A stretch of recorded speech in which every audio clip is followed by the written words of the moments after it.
Thomas Reed's voice cut across the yard before Abigail Turner had even stepped down from the wagon. That's the cook? He didn't lower his voice. He didn't try. He stood with three other ranch hands, arms crossed, letting his eyes travel over her like she was livestock at auction, something small, something not worth much. Lord Almighty, Nathan's lost his mind. She looks like she'd blow over in a stiff breeze. The men laughed. Not quietly, not with any embarrassment. The kind of laugh that meant they wanted her to hear it, wanted to watch what she did when she did. Abigail heard every word. She picked up her bag and walked toward the kitchen door without looking at any of them. That moment, that single ugly laugh, was the beginning of everything. If you've ever walked into a room and felt every eye telling you that you didn't belong, then you already know something about Abigail Turner. This is her story, and I promise you it will surprise you. Before we go any further, if this is your first time here, please subscribe to the channel so you never miss a story like this one. Hit the like button and drop a comment telling me what city or country you're watching from. I want to see how far this story travels. Now let's begin. The wagon had left Casper 3 days earlier, and Abigail had ridden most of those miles wedged between a crate of canned goods and a man who smelled like he'd been curing hides in his sleep. She was 41 years old. Her hands were rough from 20 years of kitchen work, her boots were worn through at the left heel, and the bag sitting across her lap held everything she owned that mattered: a good knife, a journal she hadn't written in since her husband died, and a small tin of dried herbs she'd carried from Missouri because you could never trust what you'd find at the end of a long road. Red Hollow Ranch sat in a valley between two long ridges, the kind of country that looked beautiful from a distance and punishing up close. She'd seen the type before, places that promised a lot and delivered hard work and silence. She hadn't come for beauty. She'd come because the advertisement in the Casper paper had said the position paid $12 a month with room included, and $12 a month was $12 more than she had. The ranch hand who'd met her in town, a quiet boy named Pete, who barely said 10 words, the whole ride pulled the wagon up to the main house and climbed down without ceremony. He took the crate from the back. He did not take her bag. That was fine. She didn't need anyone to carry her bag. It was Thomas Reed who made himself known first. He was standing near the water trough with two other men: Hector, a broad-shouldered man with a thick mustache, and a younger hand whose name she'd learned later was Dolan. Thomas was maybe 45, built like he'd spent every one of those years doing something that required a great deal of physical effort and very little patience. He had the look of a man who'd appointed himself the judge of things that weren't his to judge. "That's the cook," he said, just loud enough to be a performance. She heard him. She kept walking. The kitchen door was around the side of the main house, a separate entrance which told her something about how the household was organized, or how it used to be organized. Pushed it open and stopped. The smell hit her first.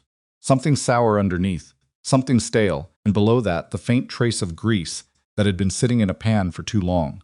The shelves along the left wall were half empty, and what was on them wasn't arranged, it was deposited, like someone had been setting things down in a hurry and never came back to sort it out. A sack of flour slumped against the wall with a tear along the bottom seam. Cornmeal, a partial tin of lard, 3 jars of something preserved she'd need to examine before she trusted. A rope of dried onions hanging from a hook, only 2 bulbs left on it. The rest had shriveled and fallen. Stove was cold, and it looked like it had been cold for some time. The grate was choked with old ash. There was a pot on the back burner with something dried in the bottom that she wasn't going to investigate just yet. She set her bag on the floor, pushed up her sleeves, and looked at all of it. This was bad. This was genuinely bad. But bad and impossible were different things, and she had learned a long time ago not to confuse them. She went back outside to find Pete. He was still at the wagon tying off the horse. He looked up when she came around the corner, and there was something in his face, a kind of apology, maybe. The expression of someone who knows that what you're about to deal with is worse than you were told. "Where does the ranch keep the rest of the supplies?" she asked. Pete shifted. That's mostly it, ma'am." "That's it." "Yes, ma'am. We've been eating from the bunkhouse stores. Hector does most of the cooking. Beans, mostly." She looked at him for a moment. "How long has the kitchen been like this?" Pete pushed his hat back on his head. "Since Mrs. Caldwell passed, I suppose. That's going on 8 months now." 8 months. The ranch had been running on bunkhouse beans and whatever the hands could throw together for 8 months. That explained the sourness of the room. That explained the exhausted quality of the shelves. It also explained something about the men's behavior, Men who are badly fed are men who are looking for something to be angry about, and she had conveniently arrived. "Where's Mr. Caldwell?" she asked. "In his office, most likely. He don't come out much. I'll need to speak with him about the supply situation." Looked uncomfortable. "You might want to settle in first. Get your bearings." "My bearings are fine," she said. "Thank you, Pete." She went back into the kitchen and started with the stove. Whatever else happened, the stove had to work.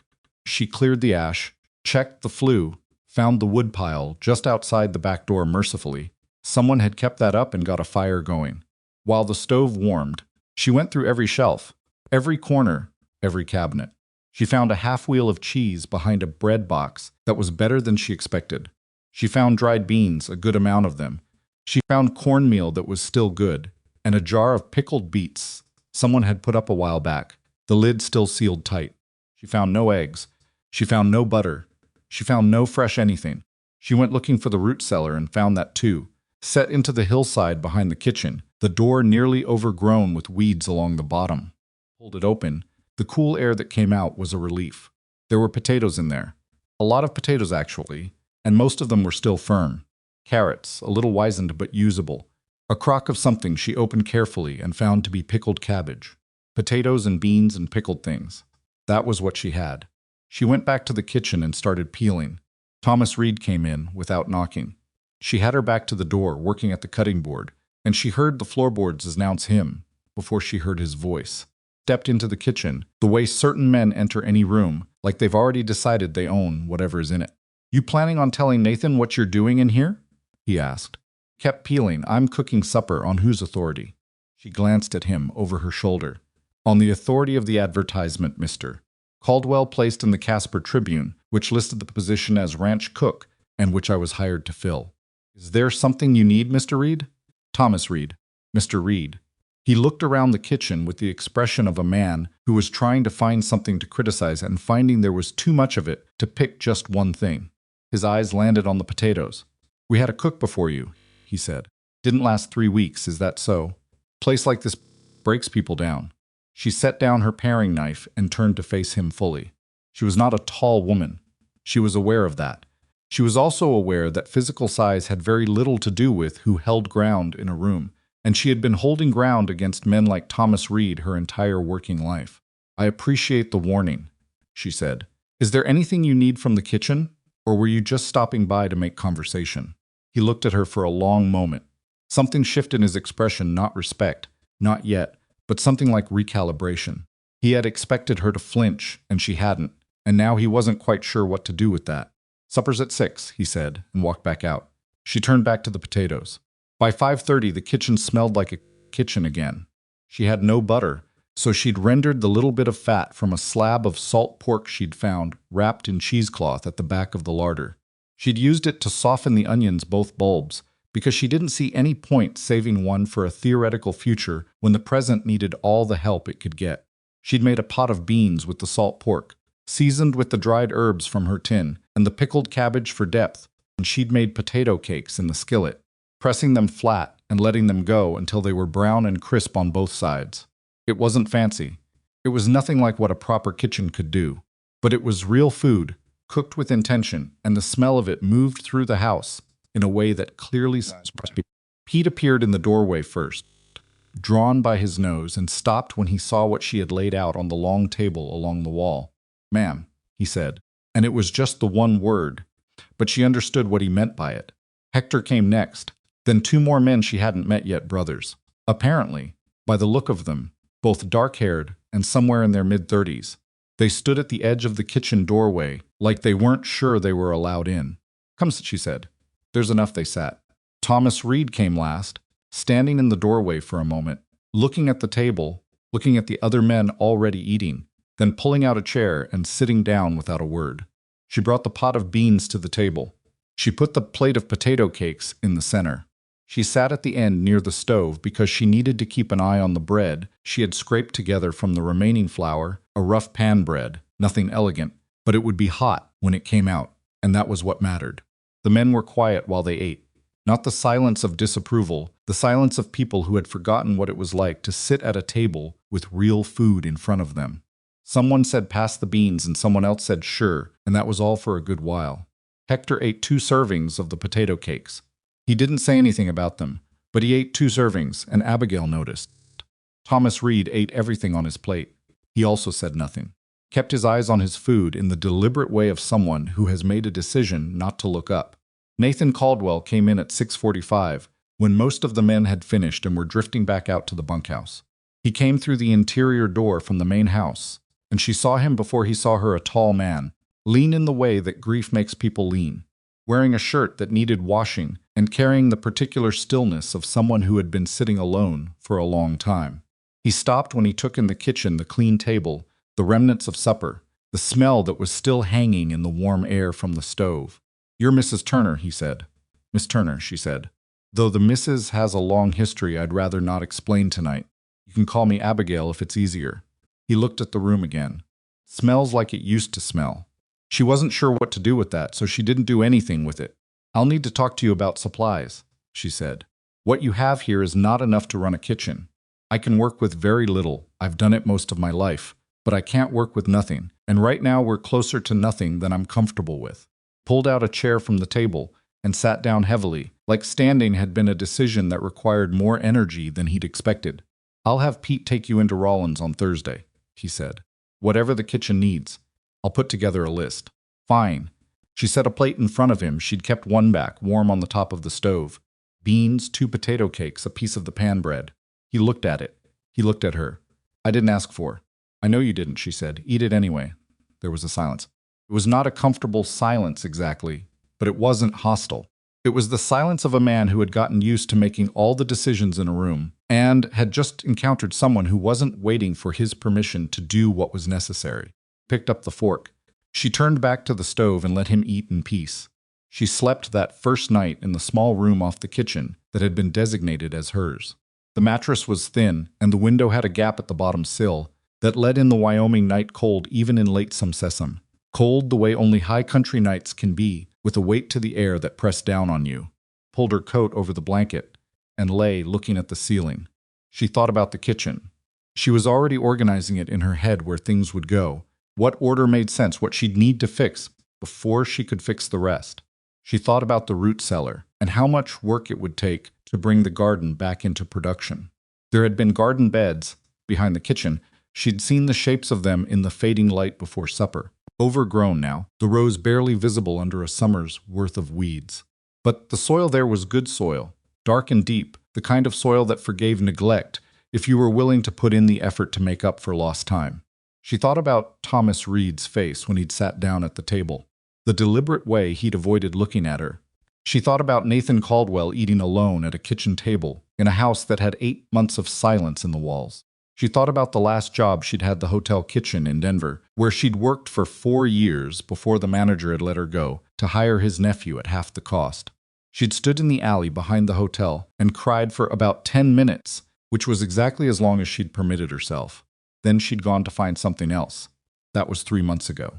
This was what she'd found. She closed her eyes. The wind moved through the gap in the windowsill, and she pulled her coat tighter and slept. The next morning she was up before any of them. The sky was still dark when she got the stove going. She'd found oats in a tin she'd missed the night before, not much but enough, and she had the beans soaking from the night before, and the remaining salt pork ready to go. She made a proper oat porridge, thicker than most people made it, seasoned with a pinch of the brown sugar she'd found at the very back of the highest shelf, tucked behind an empty jar. Enough for everyone. Enough that there'd be a little left over. Pete was the first one through the door. He stopped when he saw the steam rising from the pot and looked at her with undisguised surprise. "You didn't have to, I know," she said, and handed him a bowl. Hector came next. Then the 2 brothers, their names were Walt and Frank. She learned that morning. Walt being older by a year and louder by considerably more.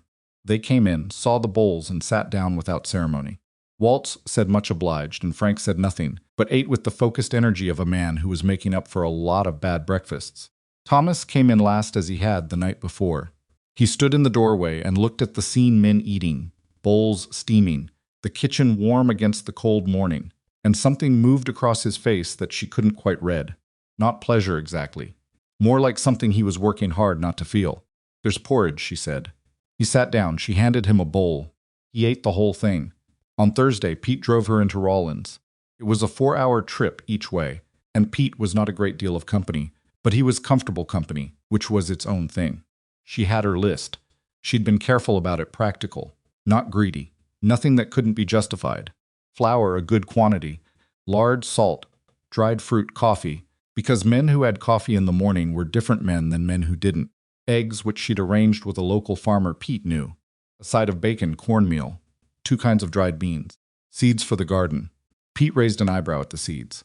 Garden's been fallow 8 months, she said. I want to get something in before the season's completely gone. It might be too late in the year, he said. Some things might be. Not everything. He didn't argue with her. He helped her load the wagon, and they started back before noon. On the ride back, somewhere between the second hour and the third, Pete said, out of nowhere, Thomas isn't a bad man. She looked at the road. I didn't say he was. He was close with Mrs. Caldwell. They all were.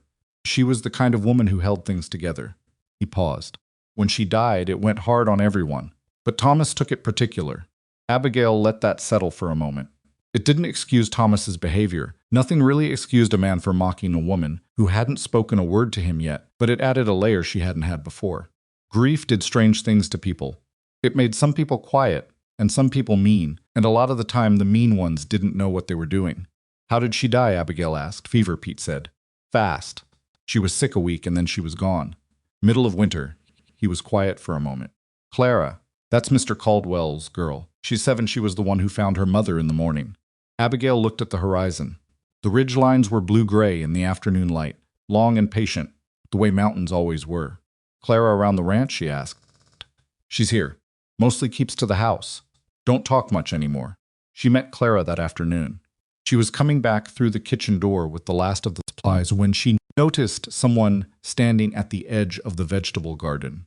Child, small for 7 if Pete's age was right, dark-haired like her father, wearing a dress that was a little too big for her, and boots that were clearly last winter's, already showing strain at the seams. Abigail set down her crate and walked over slowly. The way you approach something you don't want to startle. The girl was looking at the garden. The weeds, the collapsed rows, the wild volunteer grasses that had moved in over the neglected beds. She wasn't crying. She was just looking at it, with the still, serious expression of someone much older than she was. Used to have tomatoes, Clara said, without looking up.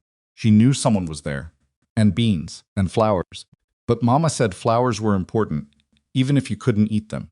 Abigail stood beside her and looked at the garden, too. Your Mama was right about that. It's all dead now. It's not dead, Abigail said. It's just forgotten. Clara finally looked up at her.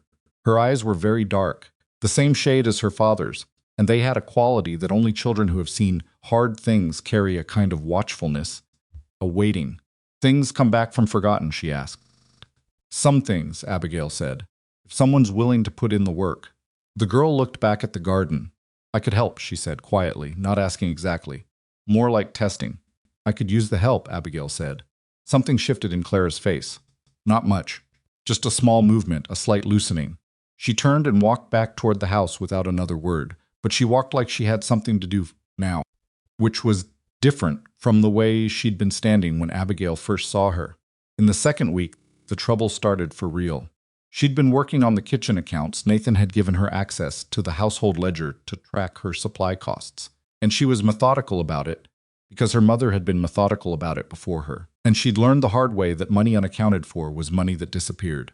She was recording her Thursday purchases when she noticed something. The numbers didn't match. Not her numbers. Her numbers were fine. She'd checked them twice. It was the older numbers, the entries from before she arrived. The supply orders from the spring and early summer orders that were supposedly made and received, costs logged, money paid. Quantities didn't line up with what she'd found in the kitchen when she got there. She'd done an inventory her first morning. She'd written it all down. There were discrepancies, not small ones. She sat at the kitchen table that evening with the ledger open and her inventory notes beside it and went through them again.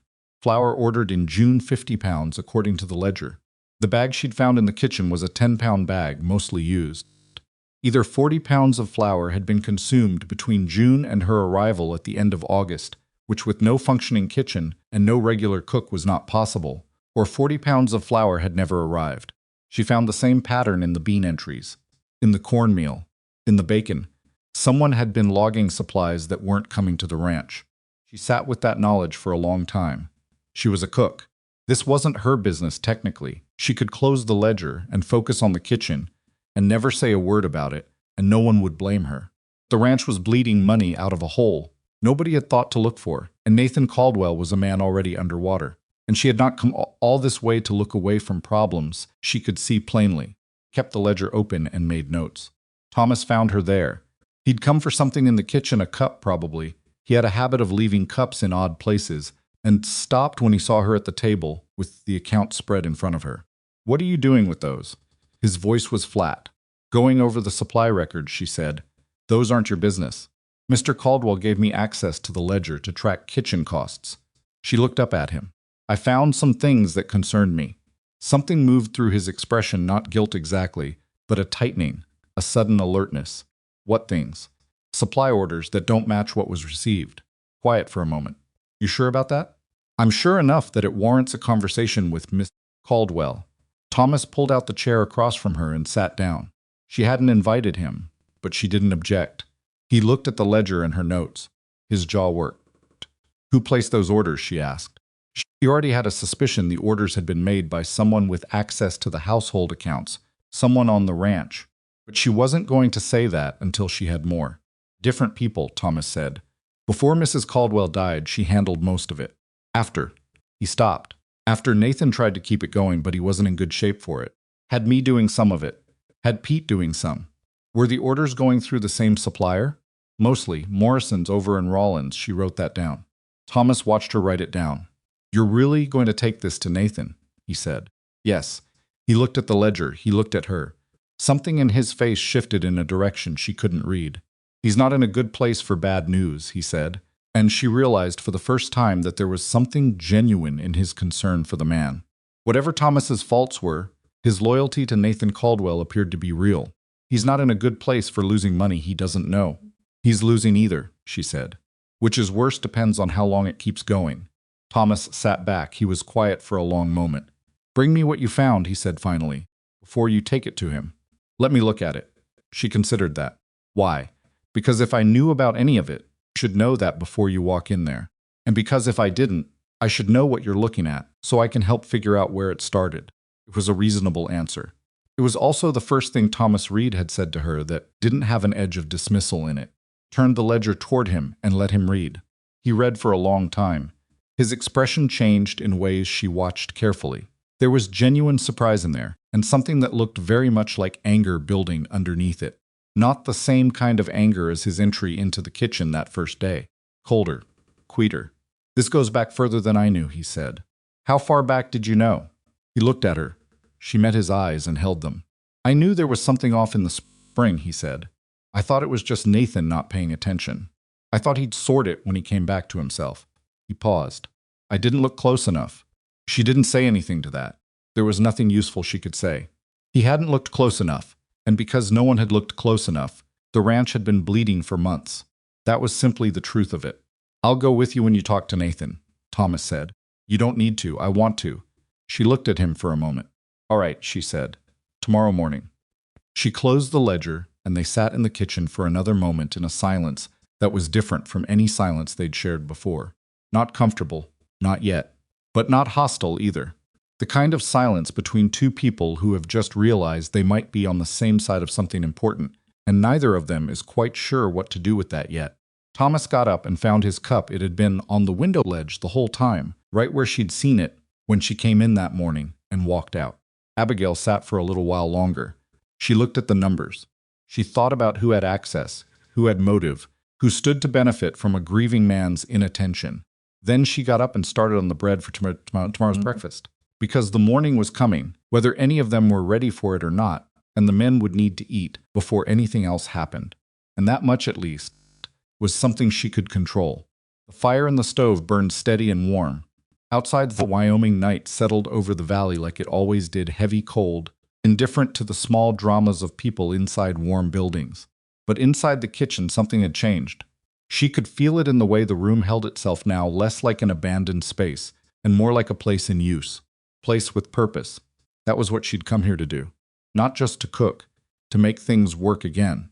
She punched down the bread dough and shaped it into loaves and covered it to rise overnight. Tomorrow she would go with Thomas Reed to speak with Nathan Caldwell. Tomorrow, the real work would begin. The bread had come out right. That was the first thing she noticed when she pulled the loaves from the oven. At 6:15 they had risen evenly. The crust had a good color, and when she tapped the bottom of the first one, it made the hollow sound. That meant the inside had cooked through. Small victories. She had learned to pay attention to small victories because they were the ones that kept you moving when the larger ones were still too far off to see. Thomas appeared in the kitchen doorway at 6:30, earlier than his usual time. He had cleaned up, not dressed formally, nothing like that, but his shirt was fresher than it had been, and he'd shaved. He looked like a man who had made a decision in the night and was now committed to following through with it before he could talk himself out of it. She poured him coffee without being asked. He sat down and wrapped both hands around the cup and looked at the table. "He's up," Thomas said. Saw the light under his office door. "Good, he's not going to take this easy."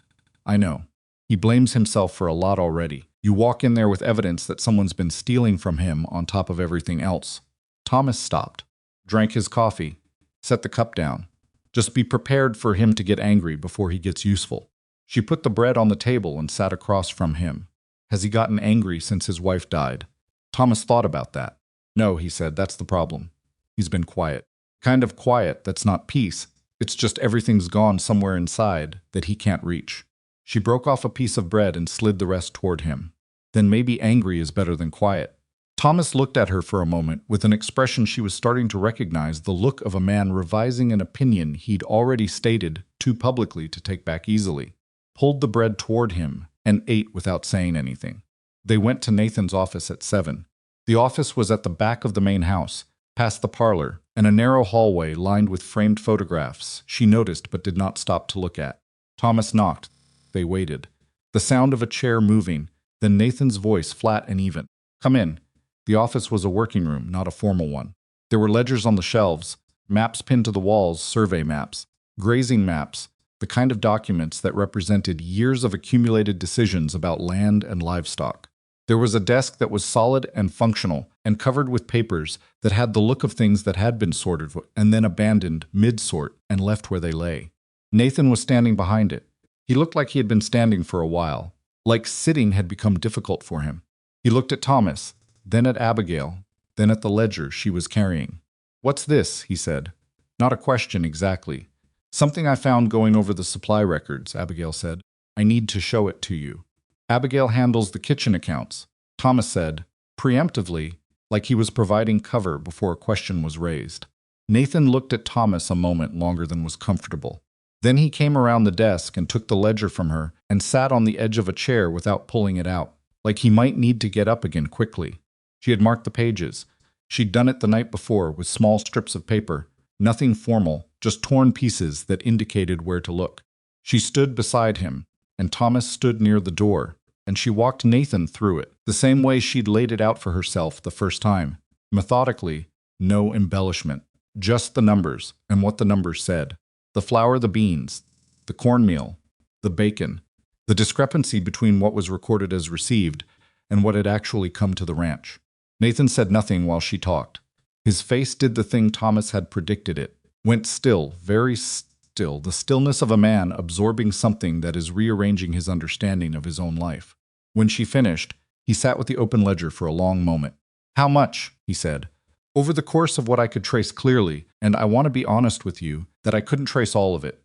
Somewhere between $800 and $1,200. Nathan closed his eyes, opened them, looked at the desk. "In 9 months," he said. "The pattern starts in December," she said. "Around the time your wife took ill." She said it plainly because she thought he deserved plain. Some people soften things to protect themselves from the other person's reaction, and that was not something she was willing to do. He needed the truth more than he needed her to be comfortable. Stood up. He walked to the window and stood with his back to them, looking out at the yard, at the morning, at whatever was out there that was easier to look at than the ledger. Thomas didn't say anything. She didn't either. They gave him the room. "Morrison's," Nathan said after a while. "The orders all went through Morrison's in Rawlins," she said. "I can't say with certainty whether it was Morrison himself or someone placing orders in your name that Morrison was fulfilling partially. but the ledger shows payments going out in full for supplies that only came in partially or not at all. I'll ride to Rollins, Thomas said, and his voice had the quality of a man stating a fact rather than making an offer. Nathan turned around. His face had done what Thomas had predicted it. It had moved through the quiet and arrived somewhere harder and more awake. He looked at Thomas. Not yet, he said. Not until I know exactly what I'm looking at. He looked at Abigail. How long would it take you to go through the rest of the records? All the way back? If I had a full day with them, she said, and no other interruptions, I could have something thorough by evening. Picked up the ledger and held it out to her. Take what you need. She took it. He sat back down at the desk and looked at the papers that were already there. And the look on his face was one. She recognized the look of a man who had been underwater and has just broken the surface and is breathing hard and isn't sure yet if he's glad to be breathing or angry that it took this long. Thank you, he said. It was directed at her, though he wasn't looking at her, for not just letting it go. I thought about it, she said honestly. He glanced up. Something moved in his face that was almost the beginning of something warmer. I know you did, he said. I know it would have been easier. She left him to his papers and took the ledger back to the kitchen. She spent the day at the table. She cooked in between. She was not going to leave the men without food because she was busy with the accounts. That was not how she operated. But between breakfast and the noon meal and the preparations for supper, she sat with the records and went through them the way her mother had taught her to go through things. That mattered slowly, twice, without assumptions. What she found by mid-afternoon was worse and more specific than what she'd presented to Nathan that morning. Discrepancies didn't begin randomly. They began as she'd told Nathan in December, but what she found as she went deeper was a pattern within the pattern. The first few months were small, $20 here, $30 there, kind of variance that could be explained away as measurement error, as shrinkage, as the normal inefficiency of frontier supply chains. If you weren't looking for it, you'd never see it. Then, starting in February, the amounts got larger and more consistent, as though whoever was doing it had tested the water in the fall, found no one was watching, and then increased the withdrawals when winter and grief and a man locked in his office had made the ranch effectively unmonitored. She found something else, too. There was a second ledger, not the household account book Nathan had given her, but a smaller one she found when she went back to the office to check a date, and Nathan wasn't there. It was on the bottom shelf, behind a row of thicker books, and she would not have seen it if she hadn't been looking at exactly the right angle, at exactly the right moment when the morning light shifted, pulled it out. It was a supply log, a different kind of record than the main ledger, this one handwritten in two different hands, recording individual deliveries. The dates matched what she'd been working with. But the quantities in this log were different from what had been recorded in the main accounts. This log, the one that was hidden, the one that had not been meant to be found, recorded what had actually arrived. And it was the smaller numbers, the real numbers. Someone had kept the evidence. She didn't know yet if that was careless or deliberate, or if there was a stranger explanation. But she held the small book in her hands and felt the weight of what it meant. She brought it back to the kitchen and kept working. Nathan came to the kitchen at 4 o'clock. Came in without announcement. He'd started doing that. She'd noticed, in the 2 weeks she'd been on the ranch. The kitchen was becoming a place he walked through, rather than a room he stayed out of, which was progress of a kind she hadn't predicted when she arrived. He stopped when he saw what was laid out on the table, the ledger, her notes, the smaller book beside them. Where did that come from, he said. His voice was quiet. Your office, bottom shelf, behind the survey records. She looked at him. I went back to check a date. I shouldn't have been in there when you weren't, and I'm sorry for that, but I found it. He came to the table and looked at the small book. He didn't pick it up. Did you know about it? She asked. No, he said it simply without defensiveness. Just a fact. My father used to keep logs like this for individual deliveries. He didn't trust single-entry accounting. I never kept the practice up after he died. He paused. Someone else did. Someone who knew about your father's system. Someone who'd been around the ranch long enough to know how we did things. He picked up the small book now and opened it. His jaw tightened as he read. This is in 2 hands, he said. Yes, one of them is Morinson. She said nothing. Let him arrive at it himself. He turned pages. He stopped at something. His jaw tightened further. The other hand, he said. He turned the book toward her. Do you recognize that writing? She looked at it. She'd looked at it before, but she hadn't wanted to say anything until she was certain, and until Nathan had seen it for himself. The second handwriting was smaller, more compressed than Morrison's loose commercial script. Careful, deliberate. The kind of handwriting that comes from someone who learned to write later in life and never fully lost the self-consciousness of it. I don't know whose it is, she said honestly. I do, Nathan said. Closed the book and stood very still for a moment. Kind of still that is the opposite of emptiness, the kind that is too full. Ed Staves, he said. He was my supply manager. He left in July. I thought. Nathan stopped, pressed his mouth together. I thought he left because of grief, because of Margaret, because everyone was finding reasons to leave. He set the book back on the table. He left because he'd been caught in something and didn't want to be there when it unraveled. She had not heard the name before. Do you know where he went? Laramie, maybe. He had family there. Nathan looked at her. Question is, how much of this is Staves acting on his own and how much of it is Morrison? From the log, Morrison was receiving the full payment and delivering the short quantities, she said. He had to know. He was the one filling the orders. Nathan nodded once, the slow nod of a man accepting a conclusion he doesn't like. I need a lawyer, he said, and I need someone to ride to Rollins with documentation. Thomas offered. I know. Thomas offered. Nathan looked at the table, at the neat arrangement of evidence she had built him. I'm not sure I deserve this, he said, and he didn't mean the records. He meant the fact that she'd done it at all, that she'd sat here all day going through his failures and put them in order so he could understand them. She looked at him directly. You hired me to run your kitchen, she said. Your kitchen can't run if your ranch is bleeding out. I was looking after my kitchen. He looked at her for a moment. Just looked at her, not the way Thomas had looked at her that first day, cataloging her deficiencies, but with something more complicated, more searching. How much do I owe you for this, he asked, on top of your wages? Nothing, she said. Buy me decent supplies on Thursday and we'll call it even. Picked up the supply log. He picked up the ledger and her notes. I'm going to need copies of what you've written, he said. I'll have them by morning. He walked back through the interior door, carrying the evidence of what had been done to his ranch while he was drowning in the back room of his own house, and she turned back to the stove where the supper needed attention.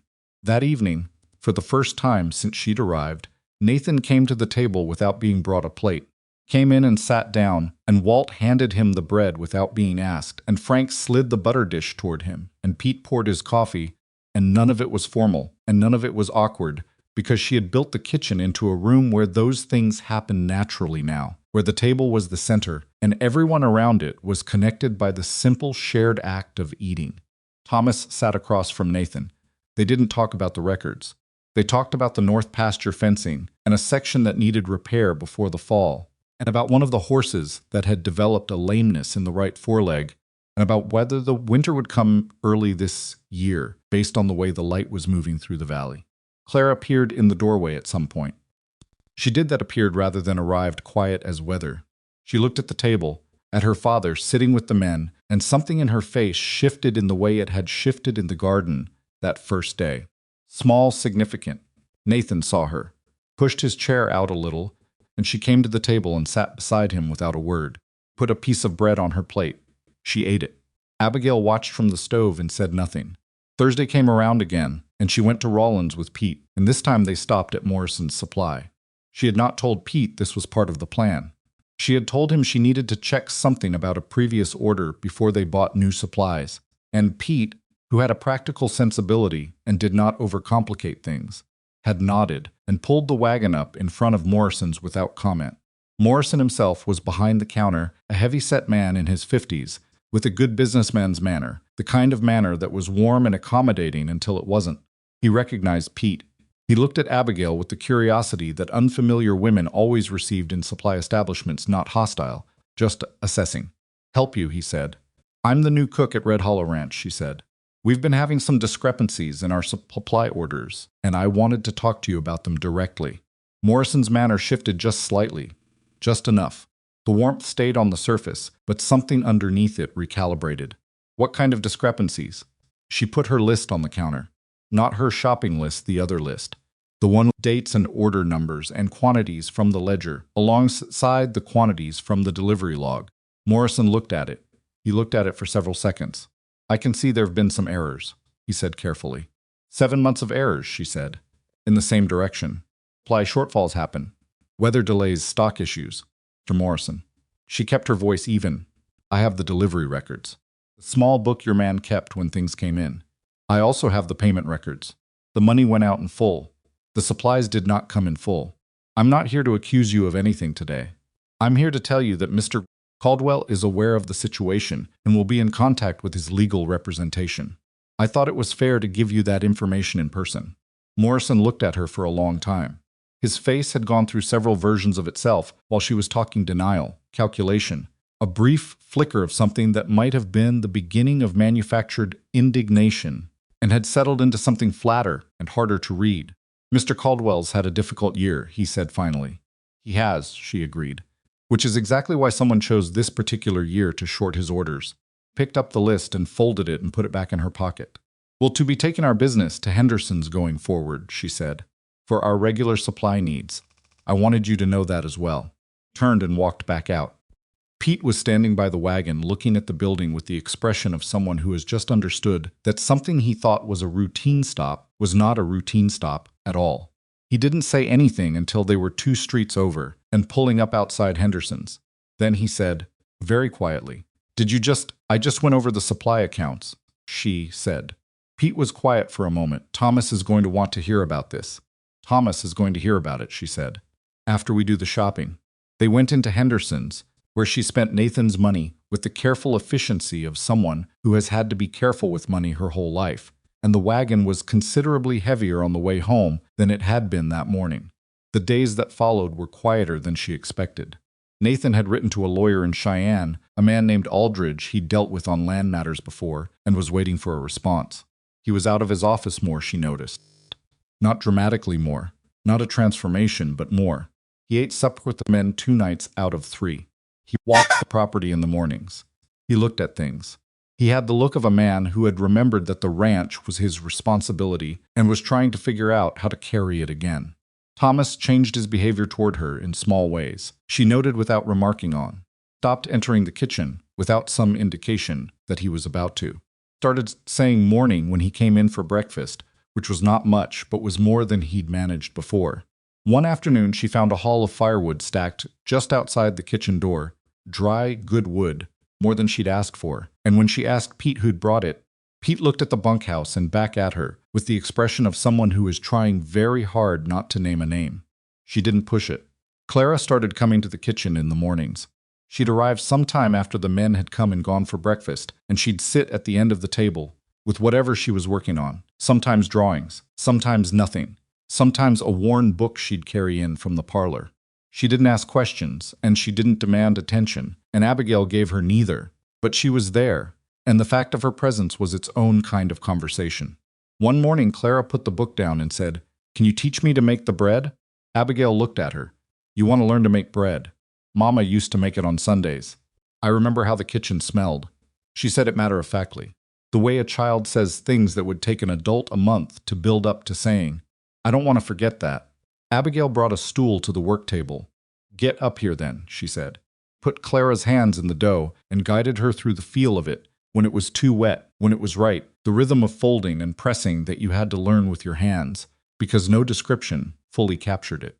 Clara was serious about it. She paid attention. She had her father's quality of focused stillness when she was concentrating on something. "My hands aren't strong enough," Clara said, struggling with the folding. "They will be," Abigail said. "It takes time. You keep doing it and your hands learn." Clara worked the dough. After a while she said, without looking up, "Did your mama teach you?" "My grandmother," Abigail said. "My mother wasn't. She was better with numbers than with kitchens. My grandmother taught me everything about cooking." "Is she still alive?" "No, she died when I was about your age." Clara absorbed that. "Do you miss her?" "Every time I make bread," Abigail said. Clara thought about that and kept working the dough, and the kitchen was warm around them, and the morning light was coming through the window at the angle that made everything in it look more significant than it probably was. Nathan's lawyer responded the 3rd week. Aldridge's letter was brief and professional, and it confirmed what Abigail had suspected: the combination of the 2 ledgers represented sufficient documentation to pursue a civil claim against Morrison for fraudulent fulfillment of contracted orders. Whether Ed Staves could be located and held accountable for his part in the scheme was less certain, but Morrison was a property owner in Rawlins, with assets that could be pursued. Nathan read the letter at the kitchen table, which had become without anyone deciding it should, the room where things happened on the ranch. Not just meals, things. She noticed this without taking credit for it. She'd set the table, put the food on it, kept the stove going, and people had arranged themselves around the warmth. That was how rooms worked when they were running right. He set the letter down and looked at her across the table. Aldridge wants to know if you'd be willing to provide a written account of how you found the discrepancies, he said. For the legal documentation, of course, he said. Nathan paused. He looked at the letter again, like he was making sure he read it right. He said whoever found this knew what they were doing. He said most people would have missed the second book entirely. I was lucky with the light, she said. Nathan looked at her with the expression she was starting to understand as his honest face, the one he wore when the grief had stepped back far enough to let the person underneath it show through. You weren't lucky, he said. You were paying attention. There's a difference. She pulled the letter toward her and read it herself, because she was always going to read the primary document when she had the chance. It said what he'd said it said. She slid it back. What happens now? She asked. Aldridge rides out next week. We go through everything together. Then he handles Morrison. Nathan folded the letter along its original creases. Morrison's not going to fight it. He doesn't have the position for it. He'll settle and pay back what he can, and that'll be the end of it. And Staves? Staves is gone. He knew what he was doing, and he's gone somewhere I can't easily reach. Nathan's jaw tightened. I should have paid more attention. I should have. You were in grief, she said. People in grief don't run their accounts. That's not a moral failing. It's what grief does. He looked at her. You sound like you know about it. My husband died 4 years ago, she said. I know what the first year is. Quiet for a moment. The kind of quiet that is respectful, not awkward, the quiet of someone recognizing that they are not alone in a particular kind of pain. Get better? He asked. Not the usual version of the question, which was really asking for reassurance. He asked it like he genuinely wanted to know, like the answer mattered to him. The grief didn't get better, she said honestly. I got better at carrying it. That's not the same thing, but it's something. Nathan sat with that. Outside, she could hear the men working Walt's voice carrying across the yard. The particular rhythmic sound of someone swinging a hammer on something that needed fixing. The sounds of a ranch that was waking back up. She would have liked you, Nathan said. He meant Margaret. He said it simply, without sentimentality, the way you state a fact about someone when you know them well enough to know what they would have thought. Abigail didn't know what to do with that, so she did what she usually did when she didn't know what to do. She got up and put the kettle on. Coffee, she said. Please, he said. She made the coffee and they sat on opposite sides of the table while the afternoon moved through the kitchen windows. And it was not romantic, and it was not simple, and it was not anything she could have predicted when she'd stepped off that wagon 3 weeks ago with a worn travel bag and a reputation nobody believed in. It was just two people who had each been knocked sideways by life sitting in a warm room drinking coffee. And outside, the ranch was making the sounds of things being repaired. That was enough. For now, that was exactly enough. It was a Friday evening, 2 days before Aldridge was due to arrive, when Thomas finally said what he'd been working his way toward for a week. She was cleaning up after supper, and the other men had gone, and Thomas had stayed behind, which he'd been doing occasionally, staying just long enough that his staying couldn't be written off as accidental. He was sitting at the end of the table with his coffee, and she was washing the large pot, and for a while neither of them said anything. Then Thomas said, I was wrong about you. She kept washing the pot. I know. He stopped. Started again. He was not a man who apologized easily. She could hear the machinery of it in his voice, the effort it took to move the words in the right direction. What I said when you arrived. That was I was out of line. You were, she said. I'd seen a lot of people come through this ranch, he said. Cook position, hand positions. They come out here with some notion of what frontier life is, and it knocks them flat, and they go home. I was ready for that. He paused. I wasn't ready for someone who didn't get knocked flat. She rinsed the pot and set it to dry. She turned around and leaned against the work table and looked at him. He met her eyes, which was something he hadn't done easily in the early days. Cook before me, she said. Why'd she leave, really? Thomas looked at the table. Place was a mess. Nathan was gone in his head. The men were rough. And he stopped again. She didn't have whatever it is you have. Whatever makes you not care that people are watching to see if you'll quit. I care, Abigail said. I just care more about the work than about the watching. Thomas considered that. He drank his coffee. He set the cup down. The wood outside the kitchen door, he said. That was me. I know it was, she said. Something like the beginning of a smile moved through his face and disappeared before it fully formed. He stood up, picked up his cup, set it in the wash basin the way she'd shown the men to do, in her first week a small thing, a thing that had taken 2 full weeks to become habit for him, specifically, and walked toward the door. Stopped at the threshold. You're good at this, he said. Not the cooking. She understood what he meant. I've had practice, she said. He went out. She turned back to the kitchen and looked at what she'd built in 3 weeks. The shelves were full and organized. The stove was clean. The table was scrubbed. The window above the sink had a small pot of herbs growing in it, basil and thyme, and a sprig of rosemary she'd started from seed when she'd first gotten the garden beds cleared. They were small still, but they were growing, reaching toward the light, the way things did when they'd finally been given what they needed. She put out the lamp and went to her room and lay down on the thin mattress under her coat and the added blanket she'd brought from the supply run. And she listened to the sounds of the ranch, settling into night, the distant movement of horses, the wind coming off the ridges, the creak of the bunkhouse walls. She was not happy exactly. Happiness was too simple a word for what she was feeling. She was present. She was somewhere that required her full self, and her full self had shown up. And that was not something she took for granted. She fell asleep to the sound of the Wyoming night and the small herbs growing on the windowsill, and tomorrow Aldridge was coming, and the ranch was not yet out of the water. But it was pointed in the right direction, and sometimes that was the most you could ask for.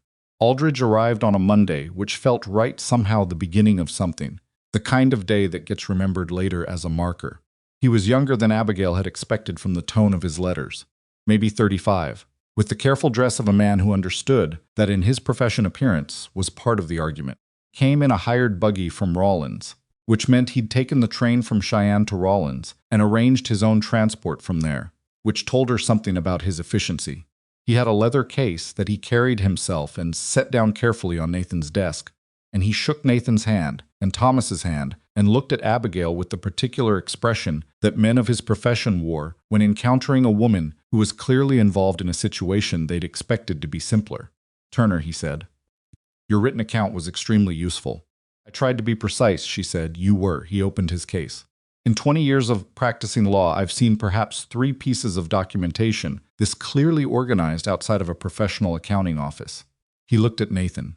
You should be paying her more. Nathan looked at Abigail with an expression she chose not to read too carefully and said nothing. Spent the morning in the office. Abigail was there for the first 2 hours because Aldridge had questions about the documentation she'd assembled, the sequence, the discovery of the second ledger, the specific entries she'd cross-referenced. He asked good questions. He listened to her answers with the focused attention of someone who was building an argument in his head while she spoke, slotting each piece into its position. Thomas stood near the window for most of it. He'd been included not because he was a witness to the fraud, because he was the ranch's institutional memory on the subject of how supply orders had been placed and who had access to what. He answered Aldridge's questions about Ed Staves with a directness that surprised her. A little Thomas could carry guilt the same way he carried everything, close to the chest and without much show. She could see he was carrying some about Staves, about not having looked harder when he'd had the first sense that something was wrong. At noon, she excused herself to put out the midday meal, and the men came in from the yard and ate and went back to work, and she kept a plate warm for Aldridge and another for Nathan and brought them to the office door and left them there without interrupting. By mid-afternoon, Aldridge had what he needed. He found her in the kitchen, which seemed to be where people found her when they needed to say something that wasn't official. Stood in the doorway and looked at the room, the organized shelves, the good smell coming from the stove, the small herbs in the window, and she got the impression he was making a note of it. I'll be approaching Morrison this week, he said. I don't anticipate a fight. A man running a supply business in a county this size can't afford the exposure of a fraud case, even a civil one. He'll settle. And the money, she asked. Some of it. Likely not all of it. Staves is the harder problem, and Staves is gone. He paused. Mr. Caldwell understands this. I know he does. Aldridge was quiet for a moment. He looked at the window, at the small herb pots. How long have you been here, Miss Turner? Just over a month. He shook his head slightly, not disapprovingly. More the way you shake your head at something that surprises you. The ranch is in considerably better shape than I'd been led to expect, he said. Based on what I'd heard from Nathan's last correspondence, I expected to find something closer to collapse. It was close, she said. What changed? She looked at him. He was asking sincerely, not making a point. Someone started paying attention, she said. Aldridge looked at her for another moment. Then he nodded, picked up his case from the hallway where he'd left it, and went to find Nathan to say his goodbyes. He was back on the road to Rawlins before the sun dropped behind the western ridge. 3 days after Aldridge's visit, the first hard frost of the season came down out of the mountains. She woke to it, woke to the particular quality of cold that meant the temperature had dropped significantly overnight, the kind of cold that changes things. She could feel it through the gap in the windowsill before she even moved. She pulled on her coat and went to the kitchen and got the stove going before she did anything else, because a cold kitchen on a frost morning was a kitchen that would be behind for the rest of the day. Put the coffee on and started the biscuits, and then went out to check the garden. Bad. Not total. The beds she'd covered with the old canvas she'd found in the barn had held enough warmth that the carrots and the root vegetables were probably fine underneath. But the bean plants were finished. The last of the summer greens were finished. The things she'd hoped might carry another few weeks had been ended overnight. She stood in the garden in the first gray light and assessed without sentiment. This was the season turning, not a catastrophe. She'd known it was coming. You always knew in this country. Clara appeared beside her without making a sound, which was her habit, and stood looking at the blackened bean plants with her arms crossed over her coat in a small imitation of adult practicality. Are they dead? Clara asked. Yes. All of them? Not all. Come here. She led Clara to the covered beds and lifted the corner of the canvas. Underneath, the carrots were fine. The turnips were fine. A row of beets she'd gotten in late had taken well and would last into winter. Clara crouched down and looked at them with the serious attention she brought to things that interested her. They're still orange, Clara said about the carrots. That's what a root does, Abigail said. Keeps what matters underground where the frost can't reach it. Clara looked at the carrots for another moment. Then she looked up at Abigail with an expression that was too complicated for a 7-year-old to have arrived at without some hard experience behind it. Like people, she said. Abigail crouched down beside her in the cold dirt. Exactly like people, she said. They recovered the beds and went back inside. And the kitchen was warm by then, and the biscuits were almost done. And Clara sat at the table and drew in her book while Abigail finished breakfast, and neither of them said anything else about it, but it sat between them in a good way. The way shared understandings sit between people who don't need to elaborate. Marcus Whitfield came on a Wednesday. She didn't know who he was at first. She heard the horses from the kitchen, multiple horses, more than just a rider or two, and looked out the window and saw 3 men coming up the road to the main house. The man in front rode differently from the other 2. He rode like someone who expected the road to accommodate him, not the other way around. She watched them tie up at the post outside the main house and go in through the front door without knocking. Kept working. She had venison stew on for the midday meal. Thomas had brought a deer down 2 days before, and she'd been working through it methodically, making it go as far as it could, and the stew needed attention. She was aware of those horses at the post, aware of the way Pete and Dolan had paused in their work near the barn and were watching the house. Thomas came into the kitchen 20 minutes later. His face told her something before his mouth did. Had the look of a man who has just heard news makes him want to hit something. Marcus Whitfield, he said. He poured himself coffee and stood at the stove, with his back to the room for a moment before he turned around. He's the largest ranch owner in this part of Wyoming. His family settled here before Nathan's did. He's got 3 times the land and about 4 times the lawyers. What does he want? The north pasture. Thomas set the cup down. He's claiming the land line runs differently than Nathan's surveys show. Says the pasture belongs to Whitfield territory by his grandfather's original deed. She kept stirring the stew. Does it? No, Thomas said. I've ridden that fence line for 15 years. I know where the boundary is. But knowing it and proving it are 2 different things when the other man has money and time and no other reason to be doing this except that he can. Where are the surveys? Filed with the county, I'd assume. Nathan has copies somewhere. In the office. Most likely. Somewhere in that office. He said it with the frustration of someone who understood that somewhere in that office might as well be nowhere in particular. She turned down the heat under the stew and took off her apron. Stay with the stew, she said. 10 minutes, not more, or it'll catch. Thomas stared at her. Where are you? But she was already through the interior door.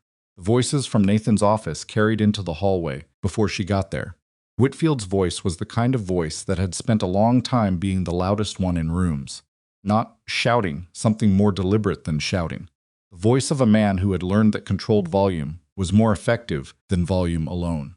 The surveys your father commissioned were done by a man who was paid by your father, Whitfield was saying. That's not an independent measurement.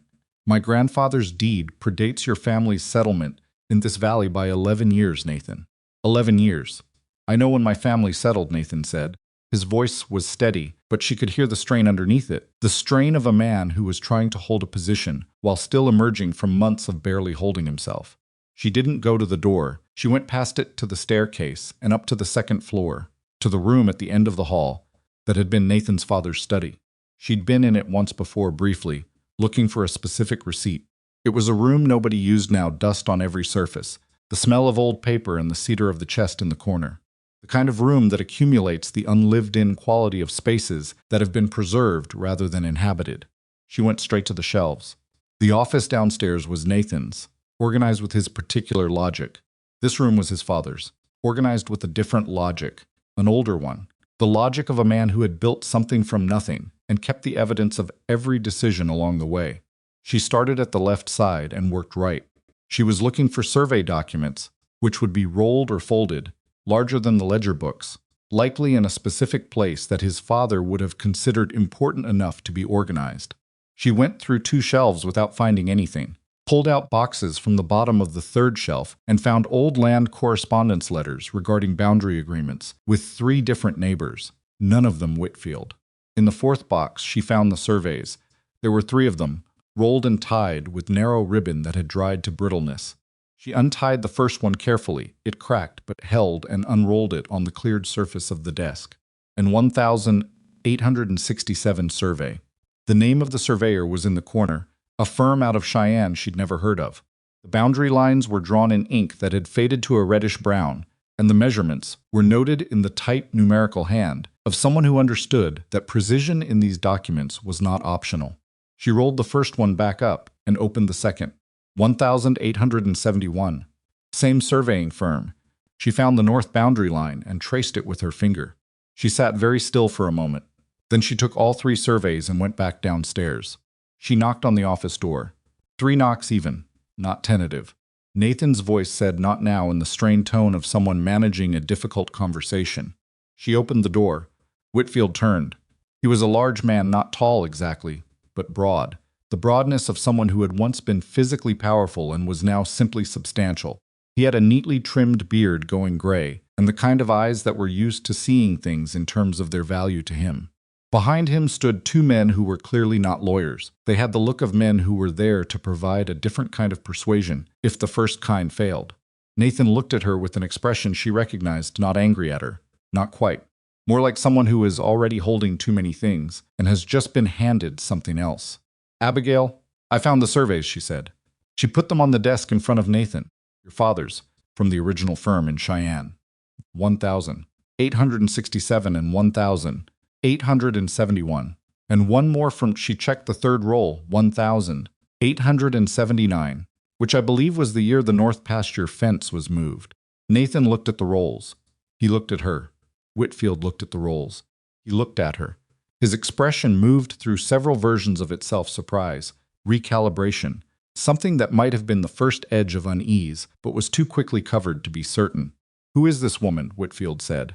It said it to Nathan, not to her, as though she had presented him with a document rather than spoken to him. She's my cook, Nathan said. Then what is she doing in this conversation? Apparently finding things I needed, Nathan said. She put the 1,871 survey down in front of Nathan and pointed to the north boundary line. The measurements here don't match what's being claimed, she said. The north boundary in your father's survey is drawn 30 feet further north than whatever Mr. Whitfield is asserting. And the surveying firm's name is, she pointed to the corner, Hartwell and Sons, Cheyenne, an independent firm. Not paid by your father, the payment record is on the back, and it shows county authorization. This was a county-ordered survey. Nathan picked up the document. He looked at it. He looked at Whitfield. Whitfield's expression had settled into something smooth and unmoved, the expression of a man who had not gotten to his position by showing his hand when things didn't go as expected. One survey is not a deed, he said. 3 surveys are a pattern, she said, and a county-authorized one is not a private opinion. Whitfield looked at her directly for the first time. He took her in the way certain men take in women who have said something inconvenient, looking for the angle, looking for the weakness, looking for the thing he could use to dismiss what she'd just said without addressing it. He found nothing he could use. She could see him find nothing. "You'll want to have your lawyers look at those," she said pleasantly, "before your next visit." Whitfield looked back at Nathan.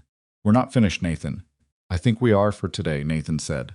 His voice had found something it had been missing for the last 20 minutes, a quality that was quieter and more certain than anything Whitfield's volume had produced. Whitfield looked at the surveys one more time. He looked at Abigail one more time. Then he took his 2 men and left. The sound of hooves moving away from the main house was one of the more satisfying sounds she'd heard since arriving at Red Hollow Ranch. Nathan sat for a long time after they left. She sat across from him. She hadn't planned to stay, but he hadn't indicated she should go, and she'd learned enough about him in the weeks she'd been here to read when he needed a room to himself, and when he needed it less empty than it looked. "He won't let it rest," Nathan said. He wasn't talking to her specifically. More thinking out loud, which was something he'd started doing in her presence, which she took as its own kind of indicator about how far they'd come from that first night. "No," she said. "Men like that don't. He's been looking at that pasture for years. My father blocked him twice. Before Margaret died, he stopped, pressed his fingers against the survey document. He picked his moment. He picked a moment when he thought you wouldn't push back," she said. "That's different." Nathan looked at her. "What's the difference?" "The moment he picked is gone," she said. "You're pushing back now." He looked at the surveys. He was quiet for a moment, and the quality of the quiet was different from the earlier quiets she'd witnessed in him. Not the bottomless kind. The kind that went somewhere painful and stayed there. Quiet had direction in it. "I need to contact Aldridge again," he said. "I'll write the letter if you want," she said. "You give me what you need him to know, and I'll put it together." He looked at her. "You don't need to keep doing that." "I know I don't need to." She got up and took the surveys carefully and re-rolled them. "Where do you want these kept down here?" he said. "Where I can get to them." She found the large drawer on the right side of the desk, the one that was deep enough to hold the rolled documents, and put them in carefully. She closed the drawer. "Abigail," Nathan said. She looked at him. "Thank you," he said. It was the same 2 words he'd said before, but they carried more weight this time, because she understood better now what it cost him to say them. Not the words themselves, but the acknowledgement behind them. Acknowledgement that he hadn't been managing as well as he'd believed, and that someone else had seen what he'd missed and hadn't made him feel small about it. "The stew's going to catch if Thomas hasn't been paying attention," she said. She went back to the kitchen. Thomas was at the stove, stirring with a concentration that suggested he'd already let it catch once and had scrambled to fix it. He looked at her over his shoulder. "Well," he said. "He left," she said. Thomas looked at her for another moment. He turned back to the stove. "Good," he said, and kept stirring. That evening after supper she sat in the garden. It was cold enough now that sitting outside after dark required her coat and the pair of heavy gloves she'd bought in Rawlins. And the garden was mostly finished. For the season the beds were cleared except for the covered roots. The bean frames were empty. The summer was definitively over. But she liked the garden in this state too. There was something honest about it, about land that had done its work and was resting now. Not dead, resting. She heard the kitchen door open and close and footsteps that she'd learned to identify without turning around. Nathan came and stood near the garden edge, not sitting. He had his coat and his hat and a cup of coffee that was probably going cold faster than he'd like in the October air. "Shouldn't be sitting out here," he said. "Probably not," she agreed. He stood there. She stayed sitting. After a moment, he lowered himself onto the wooden bench at the end of the garden bed that she'd found in the shed and moved out here 2 weeks ago. The bench was old, the wood dried out, and it creaked under his weight in a way that suggested it needed attention before winter. "Tell me about your husband," he said. Not demanding, not prying. The tone of someone who has been thinking about a thing that was said and wants to understand it better. She looked at the dark shape of the covered carrot beds. "Samuel," she said, "he was a good man. Better than me in most ways. Patient where I'm not, steady where I overthink." She paused. "He was a farmer, not a good one, but he tried hard. We had a small place in Missouri. He died of a fever." The same as she stopped. "The same as Margaret," Nathan said. "Yes." They sat with that for a moment, the particular weight of that coincidence, the way it connected them across separate griefs. "Did you stay on the farm?" he asked. "A year," she said. Tried, but farming was Samuel's thing, not mine. I was always better in a kitchen than in a field. After a year, I sold what I could and went to find kitchen work. She looked at the bench, at the weathered wood. That was the beginning of a lot of hotels, and a lot of men telling me I wasn't right for the position. Why did they say that? She looked at him. Because I was a woman who knew what she was doing and didn't pretend otherwise. That makes a certain kind of man uncomfortable. She paused. I had a position in Denver for 4 years. Best kitchen I'd worked in. The manager let me go to hire his nephew. Then I saw the advertisement for Red Hollow. Nathan was quiet. He drank what remained of his coffee. And you came, he said. And I came, she said. I didn't, she stopped. What? She thought about how to say it honestly, without saying too much. I didn't expect the ranch to need what it needed, she said. Expected to cook. The rest of it, she gestured, which was vague, but he seemed to understand she meant the accounts, the surveys, the kitchen becoming the center of the ranch, all of it. The rest of it found me. Nathan looked at the garden. Margaret used to say that the ranch was like a living thing, he said, that it needed tending the way anything alive does. Food, attention, work, he stopped. When she died, I stopped tending. I thought he pressed his mouth together. I thought maybe if I left it alone, it would leave me alone too. Does that work? She asked. No, he said. It just gets worse faster. She nodded. The men needed someone like you, he said. He stopped again. He had a habit of stopping in the middle of honest things she'd noticed. Not because he didn't want to say them, but because he was still learning how. You needed someone who would stay, she said. He looked at her. It was dark enough now that she couldn't read his expression with full precision, but she could see the shape of it, the openness of it, the lack of the careful guarding he'd worn when she first arrived. Yes, he said. That's exactly what I needed. The wind came off the ridge and moved through the empty garden beds with the sound that only autumn wind makes, the sound of a season accepting what it is and what's coming next. Pulled her coat closer. You should go in, Nathan said. You'll be up early. So will you, she said.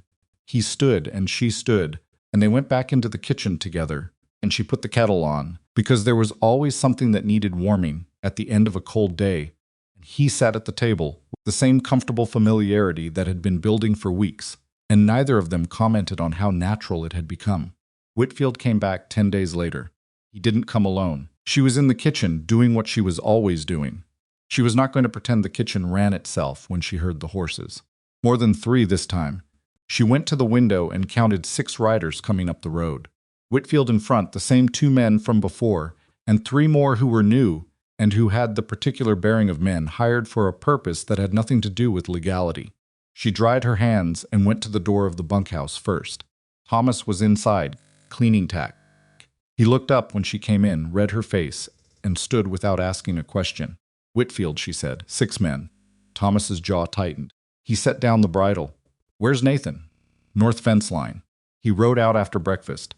Thomas moved past her out of the bunkhouse, and she followed him into the yard, just as Whitfield and his riders came to a stop in front of the main house. Whitfield looked at the closed front door, then turned and saw Thomas and Abigail in the yard. His eyes moved over Thomas with professional assessment, over Abigail with something that was harder to categorize, not dismissal. Exactly, this time. Something more careful. Where's Caldwell? Whitfield said. Not here, Thomas said. I'll wait. Thomas crossed his arms. He was not a small man, and standing in the middle of his own yard with his feet planted, he looked considerably less small than usual. You'll wait in town, Thomas said. You want to talk to Nathan, you arrange a time like a man does business. You don't ride up with hired hands and call it a conversation. Whitfield's expression didn't change.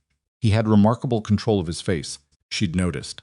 The control of someone who'd practiced it. I'm not here for a conversation, he said. I'm here to survey the boundary line personally, the north pasture boundary. My surveyors will be here Thursday. Your surveyors will need Mr. Caldwell's permission to come onto this property, Thomas said. My surveyors will be doing county-authorized work, Whitfield said. Permission is a courtesy, not a requirement. She stepped forward. She did it without calculation. It wasn't a strategic choice. It was just what she did when she saw that a conversation needed a different variable introduced. Mr. Whitfield, she said.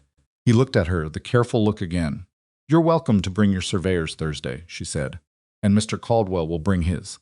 And his lawyer, who has already been corresponding with the county land office regarding those 1,867 and 1,871 surveys we discussed at your last visit. She kept her voice pleasant. I'd suggest your surveyors be familiar with the Hartwell and Sons documentation before they arrive. It would be a shame to do the work twice. Whitfield was quiet for a moment. One of the hired men shifted in his saddle. The sound of it was loud in the silence. You've been busy, Whitfield said. It wasn't directed at Thomas. Someone has to be, she said. Whitfield looked at her for a long moment with an expression she couldn't fully read. There was irritation in it, certainly, and the controlled quality of a man who does not want to show irritation. But there was something else, too. A reassessment. The look of a man who had walked into a situation expecting one set of obstacles and found a different set. Pulled his horse around. His men followed. They went back down the road without ceremony, without the slow dramatic retreat of someone making a point they just left, which was almost more unsettling than a performance would have been. Thomas stood beside her and watched them go. You'd have made a hell of a lawyer, he said. I'd have made a hell of anything if someone had let me study for it, she said. Set. He looked at her sideways, almost smiled. Didn't quite. They went back inside. Nathan came back from the north fence line at midday, and they told him what had happened.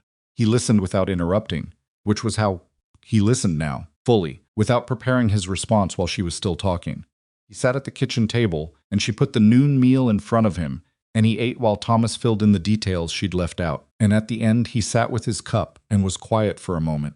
Thursday, he said. Thursday, Thomas confirmed. I'll wire Aldridge today, Nathan said. Tell him to come. There's something else, Abigail said. She'd been thinking about it since Whitfield had left that morning, turning it over while she worked, following the logic of it. The timing of this. Whitfield shows up right after your supply fraud situation becomes known in Rollins. Morrison's settling is the kind of thing that gets talked about. It means people know you've been dealing with financial problems, that the ranch was weakened. Nathan looked at her. He's not just coming for the land, she said. He's coming now because he thinks you're in a position where fighting him is harder than settling with him. He's calculating your weakness. The silence that followed was the productive kind, the kind where something is being understood. Then the question is whether he's calculated correctly, Nathan said. He hasn't, Thomas said. Flat. No hesitation. Nathan looked at Thomas, and something passed between them that was the shorthand of men who have worked alongside each other long enough that certain things don't need full sentences. I need to go over those surveys again, Nathan said. He looked at Abigail. The measurements. Can you? I'll get them, she said. She went to the office and pulled the surveys from the desk drawer.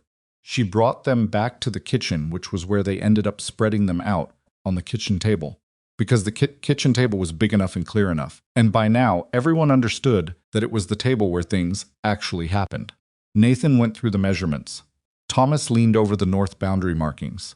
She stood at the end of the table and watched them work together in the particular way that men who trust each other work not smoothly, not without friction, but with a shared foundation that made the friction productive. Pete appeared in the kitchen doorway at some point, then Walt, drawn by the sense that something was happening. Walt had the good sense not to comment, and the bad habit of leaning too far over the table, so she had to tell him twice to give Nathan room.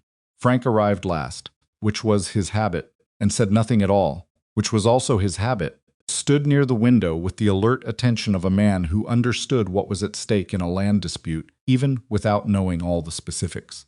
By late afternoon, they had what they needed, or at least they had enough to be certain that what they had was solid, that the Hartwell surveys were clear and measurable and independent, and that whatever surveyors Whitfield brought Thursday would have a hard time making the numbers say something different.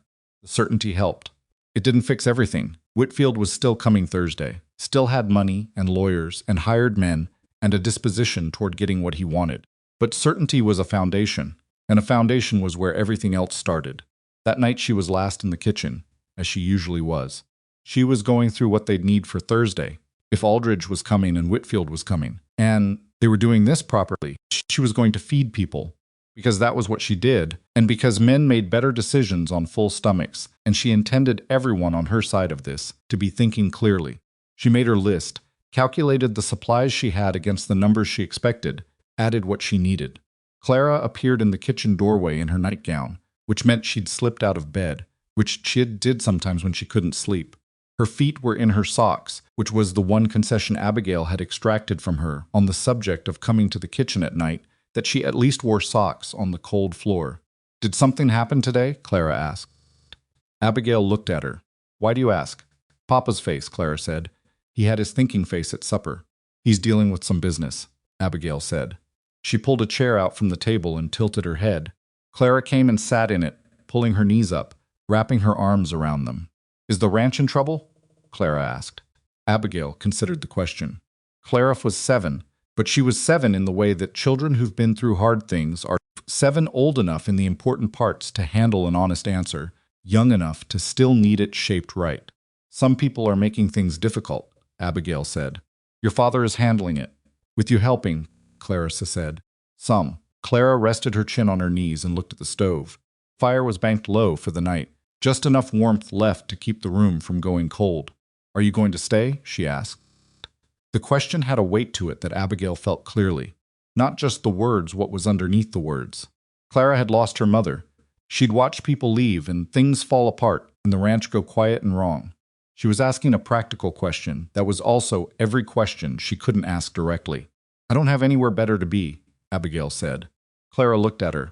That's not the same as staying, she said, with the precision of a child who has been paying very close attention to what adults mean versus what they say.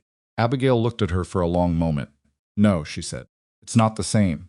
She looked at the stove, at the banked fire, at the kitchen she'd built from abandonment into something that worked. I'm staying, Clara. Clara unfolded herself from the chair.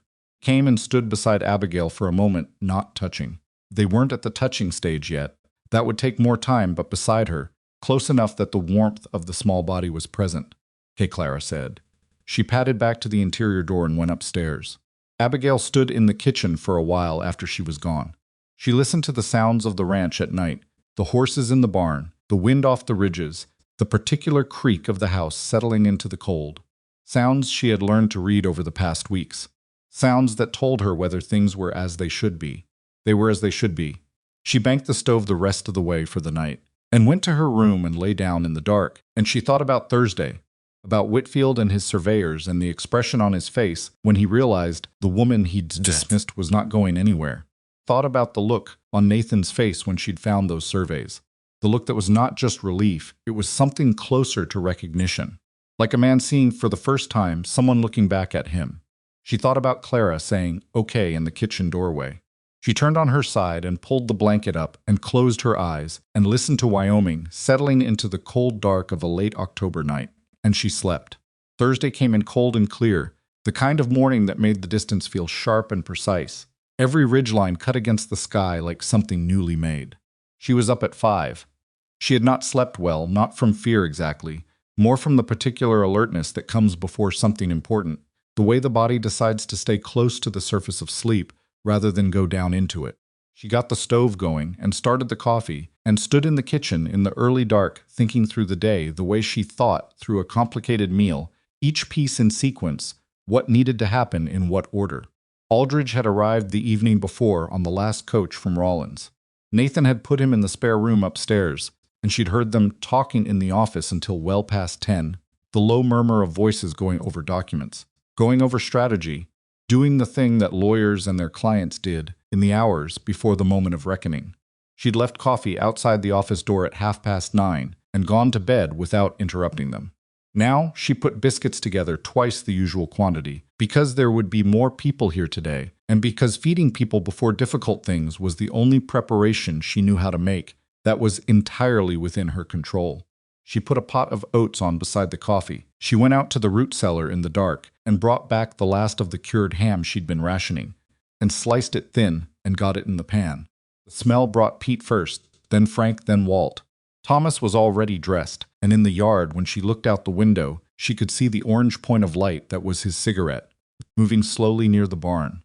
He'd told her once that he didn't smoke inside the bunkhouse out of respect for the other men's sleep, which had surprised her, and then hadn't. Nathan came down at 6:30. He was dressed for care than usual, not formally. Still a working man's clothes, but clean and deliberate. He'd shaved.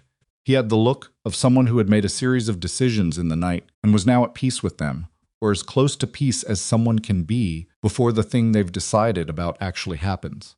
He sat down without being asked, and she put a plate in front of him. Aldridge is up, he said. I'll have a plate ready. He wants to go over the surveys one more time before they arrive. For breakfast, she said. Nathan looked at her with something close to amusement. You're going to feed him, before you let him work. I'm going to feed everyone before I let them do anything, she said. A man who hasn't eaten makes mistakes he wouldn't make otherwise. I don't want mistakes today. He picked up his fork. No, he said. Neither do I. Aldridge came down 7 minutes later, carrying his leather case, wearing the full professional dress she'd seen at his first visit, the coat, the carefully knotted tie, the boots that had seen polish that morning. He accepted the plate she handed him with genuine gratitude, sat beside Nathan, and ate without pretending he wasn't hungry, which she respected. Clara came down last, still in her nightgown, and stood in the kitchen doorway, looking at the unusual number of people at the table. Nathan pulled out the chair beside him. She came and sat and ate her biscuit and said nothing, and watched everything with her dark, careful eyes.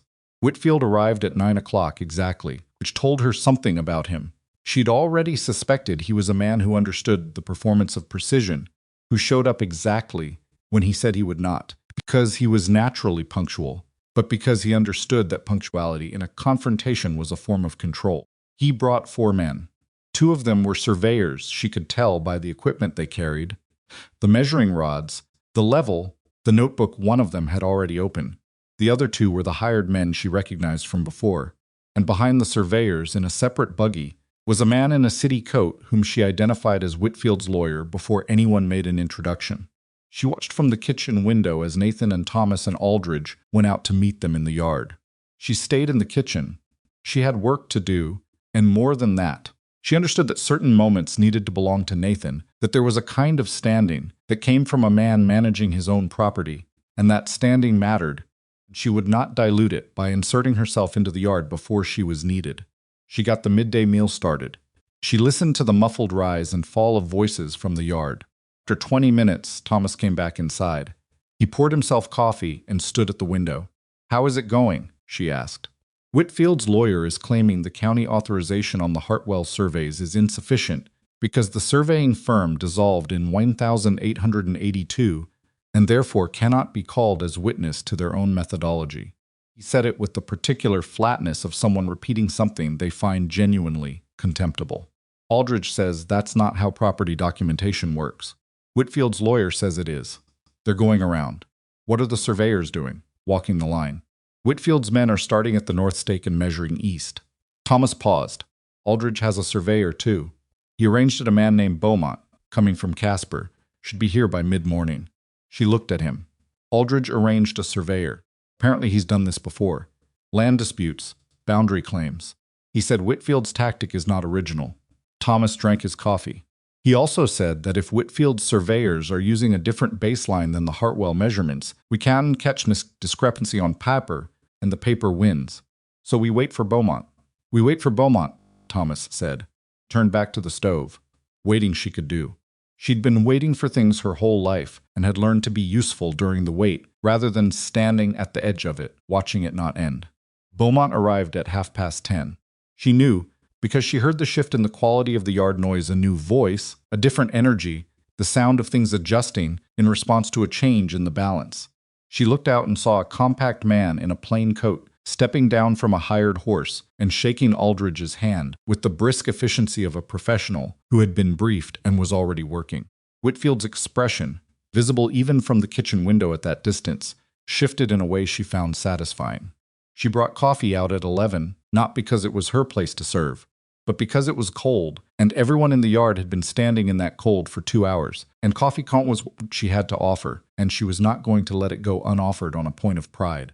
Came out with the pot, and the cups on the tray Nathan had found in a cabinet his first week of marriage, and never moved since. And she went to Nathan first, then Aldridge, and then she turned, and without particular ceremony, offered the pot toward Whitfield's lawyer.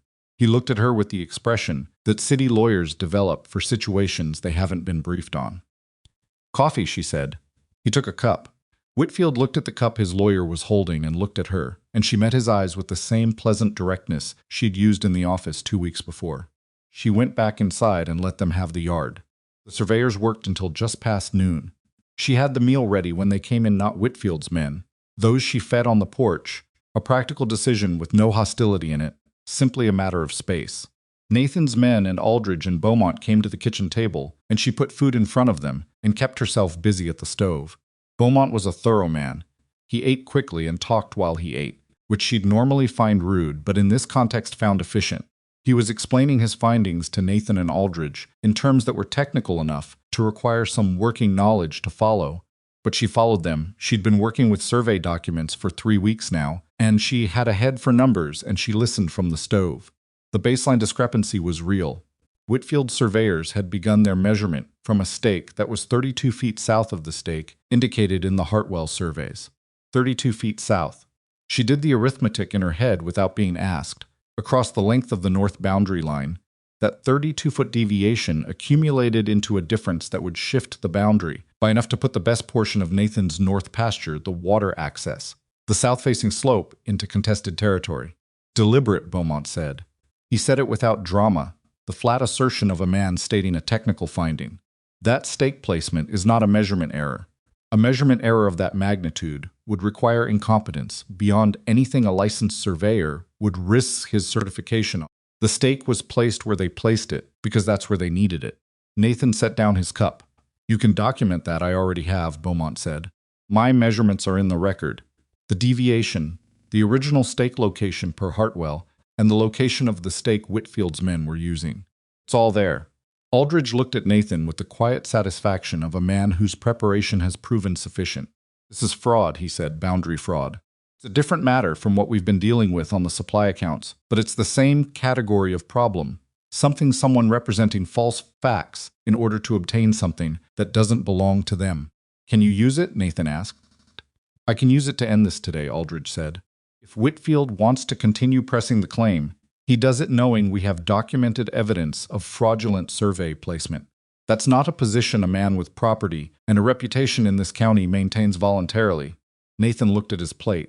He had the expression of a man absorbing something that is partly satisfying and partly exhausting, because winning is not simple when the fight itself has cost something, and she could see the cost of the past weeks in the way he carried himself. All right, he said. Let's finish it. She was the one who got Whitfield. Not because she planned to be. Nathan had gone out to the yard with Aldridge, and she had come to the door to see how it was positioned where Whitfield was standing. How many men were around him, what the general geometry of the confrontation looked like, and Whitfield had looked directly at her and said, loudly enough for everyone in the yard to hear, Someone want to get the man of the house out here, or are we doing this through the kitchen woman? The yard went quiet. She felt the quality of the quiet, the particular silence of men deciding whether to react. And how. She could see Thomas in her peripheral vision go very still. She stepped down off the porch step and walked toward Whitfield at a pace that was not hurried. Stopped 10 feet from him, which was close enough to be clear and far enough to be deliberate. Mr. Whitfield, she said, Mr. Caldwell's surveyor has documented the placement of your survey stake, 32 feet south of the Hartwell baseline. That documentation, combined with the original county-authorized surveys, constitutes evidence of boundary fraud. She kept her voice at normal conversation volume. There was no reason to raise it. The yard was quiet enough that everyone heard her without effort. Mr. Caldwell's lawyer is prepared to submit this to the county land office and to file a civil complaint.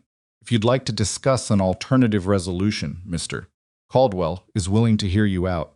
But if you'd prefer to continue this the other way, we're also prepared for that. Whitfield looked at her. He looked at the yard, at Thomas, at Pete and Walt and Frank and Dolan standing at various points, at Aldridge and Beaumont on the porch, at Nathan who had come up beside her without her hearing him arrive. His lawyer murmured something near his ear. Whitfield's face did several things in sequence. The anger came first, quick and hot, and she braced for it, not afraid, just ready. Then the calculation. And then the thing underneath both of those, the thing that was colder and more pragmatic than either, the assessment of costs. He was a large landowner in this county. He had a reputation. He had relationships with bankers, lawyers, county officials. He had plans that extended beyond this pasture, beyond this ranch, beyond this particular moment. A fraud charge documented, legally substantiated, professionally witnessed was a different proposition than a boundary dispute that could be argued in gray areas. She watched him arrive at this conclusion. She had been watching men arrive at conclusions her whole life, and she knew the look of it the moment the deciding happened. My surveyors may have made an error, Whitfield said. His voice was controlled, measured. I'd want to review their methodology before making any further claim. That seems reasonable, Aldridge said from the porch. Whitfield looked at Nathan, not at Abigail, now at Nathan. The acknowledgement was there, whether he wanted it to be or not. "We can table this until spring," he said, "when the ground is easier to survey." "We can table this permanently," Nathan said. "Your grandfather's deed and my father's surveys define different baselines, because your grandfather's deed was drawn from measurements taken before my father's independent survey corrected several regional errors that the county subsequently adopted. The corrected measurements are the legal measurements. That's not going to change in the spring." Whitfield held Nathan's gaze for a moment. Then he looked at the yard, at the gathered men, at the evidence of a ranch that had been abandoned for a season and had clearly, visibly, been pulled back to life. "I'll be in contact with your lawyer," he said. "Mr. Aldridge looks forward to it," Nathan said. Whitfield turned his horse. His men followed. His lawyer climbed back into the buggy with the careful movements of a man who'd prefer not to be remembered as having been there. And they went down the road the same way they'd gone the last time. Without ceremony, without drama, just gone. The silence they left behind was a different quality of silence. Walt said, from somewhere behind her, "Well, damn." Thomas looked at Abigail. It was a complicated look, full of things that were going to take him a while to say out loud. She could see that. The foundation of it was clear. She went back inside and started the coffee. That evening was different from any evening the ranch had yet had while she'd been there. It started the same for at the long table, men coming in with the smell of cold work on them, the routine of it. Something had shifted in the air since the yard cleared that afternoon. Some pressure that had been building for weeks had released, and the men felt it and responded to it the way people respond when something that was threatening them is gone. Walt told a story from his first year on the ranch, something about a fence post and a mule, and a sequence of decisions that escalated comically from bad to considerably worse. He told it badly. Walt's storytelling was more enthusiasm than craft, but the men laughed, really laughed, and the sound of it in the kitchen was something she hadn't heard since she'd arrived. Not the polite chuckling over a shared meal, but the full thing, the kind of laughter that requires a feeling of safety to exist. Frank, who she had mentally categorized as the quieter brother, turned out to be an effective audience for Walt's stories, in ways that made the stories funnier, his dry one-word reactions, his look of resigned familiarity, his timing. She found herself laughing too, which surprised her, not because she'd forgotten she could, but because she hadn't expected to find the thing that caused it here. Nathan laughed. It stopped her for a moment. Not in a visible way. She was at the stove, and she kept her hands on what she was doing, but internally she registered it, the sound of him laughing at Walt's story about the mule, an actual laugh that reached his eyes. She'd seen him smile since she'd been here, small controlled things, but this was different. Sitting beside him, looked up at the sound of her father laughing, and what came across her face was so uncomplicated, so entirely itself, just relief. Just the simple gladness of a child hearing a sound she'd been missing that Abigail had to look back at the stove to give the moment its privacy. Thomas caught her doing it. He was sitting at the end of the table nearest the stove, his usual position since the early days when he'd come in last and chosen the chair farthest from her out of mutual antagonism that neither of them had acknowledged. He looked at her, looked at Nathan, looked back at her. He said nothing. He didn't need to. After supper, when the men had gone and Nathan had taken Clara upstairs to bed, Thomas stayed at the table. She was cleaning up. He sat with his coffee and watched her work, which he'd started doing occasionally in the recent weeks, not intrusively, just the comfortable presence of someone who wasn't in a hurry to be elsewhere. "I need to say something," he said. She kept working. "All right. When you arrived," he said. He stopped. "Tried again. I made up my mind about you in about 30 seconds, before you'd said a word." He looked at his cup. "I've been doing that my whole life, and it's been wrong before, but I don't think I've ever been as wrong as I was that day." She rinsed the bowl she was holding and set it to dry. "What did you decide in 30 seconds? That you were someone's temporary solution," he said. "That you'd be gone before winter. That you were fragile. Because of how you looked, how small you were." He shook his head. "I've known small people who were the toughest people in any room they walked into, and I still did it. People do it to me everywhere I go," she said. "I've stopped taking it personally. That doesn't make it right." "No," she said, "it doesn't." He looked up at her. "How do you keep going? After all the places that let you go, all the men who said you weren't right for whatever position it was, how do you walk into a new place and still—" He gestured, meaning everything she'd done here, the kitchen, the accounts, the surveys, Whitfield, all of it. "Still put everything into it." She thought about how to answer that honestly. Not the simple version, not the version that made her sound more resolute than she was. It's not that I don't feel it, she said. I feel it every time. The Denver position, I cried in an alley for 10 minutes. She paused. But I've found that who I am doesn't depend on whether they believe in it. I know what I can do, I've always known. The jobs that didn't see it, that was their problem to carry, not mine. Thomas was quiet for a moment. That takes something, he said. To think that way. It takes practice, she said. Mostly it just takes running out of other options. He made a sound that was not quite a laugh, but was related to one. He stood up, brought his cup to the basin, and put on his coat. At the door he stopped. It was becoming a habit with him, stopping at the door to say the thing he'd been working his way toward. You saved this ranch, he said. I want you to know that I know that. Not just the accounts and the surveys. The whole thing. What it is now, what it feels like to be here now. That's because of you. She looked at him directly. You were all here already, she said. I just set the table. He looked at her for another moment with that complicated expression, and then he went out into the cold November night. The letter came on a Tuesday, 2.5 weeks, after Whitfield retreated from the yard. Pete brought it up from town with the supply run, a cream-colored envelope with a Cheyenne postmark and the name of the sender embossed on the back flap in the small formal type of an established business. She saw the return address. When she took the mail from Pete, she was in the habit of sorting it and leaving Nathan's on his desk, and the name stopped her. The Grand Territorial Hotel, Cheyenne. She put it with the other mail and left it on Nathan's desk without opening it, and went back to the kitchen and told herself it was none of her business. It was 3 days before she mentioned it to anyone. She mentioned it to Clara, which was not how she'd planned for it to happen. They were in the kitchen, Clara at the table, with her drawings and Abigail at the work table, and Clara asked out of nowhere, "What's Cheyenne like?" "I've only been through it," Abigail said. "It's bigger than Rawlins. More hotels, more commerce, more of everything. Papa went there once," Clara said. "He said it was too loud." "It is loud," Abigail said. Clara looked at her drawing. "Is that where you'd go? If you left here?" Abigail stopped what she was doing. She looked at Clara, who was still looking at her drawing, the nonchalance of a child who is asking something very deliberate, but doesn't want to look like she is. "What makes you ask that?" "I heard Pete tell Thomas there was a letter," Clara said.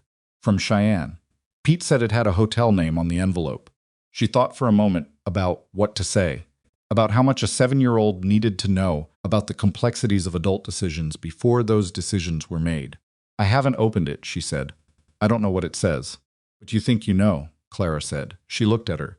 "What makes you say that?" Clara finally looked up from her drawing. "Because you've been stirring that same bowl for a while, and it doesn't look like it needs more stirring," she said. Abigail looked down at the bowl. She had been stirring it. She set down the spoon. "I think someone may have heard about the work I've done here," she said, "and may be offering me a different position." Clara looked at her with those dark, careful eyes. "A better one? A different one. What's the difference?" "Thought about that. Better means something clear. More money, better conditions, things like that. Different means it's a different kind of thing entirely.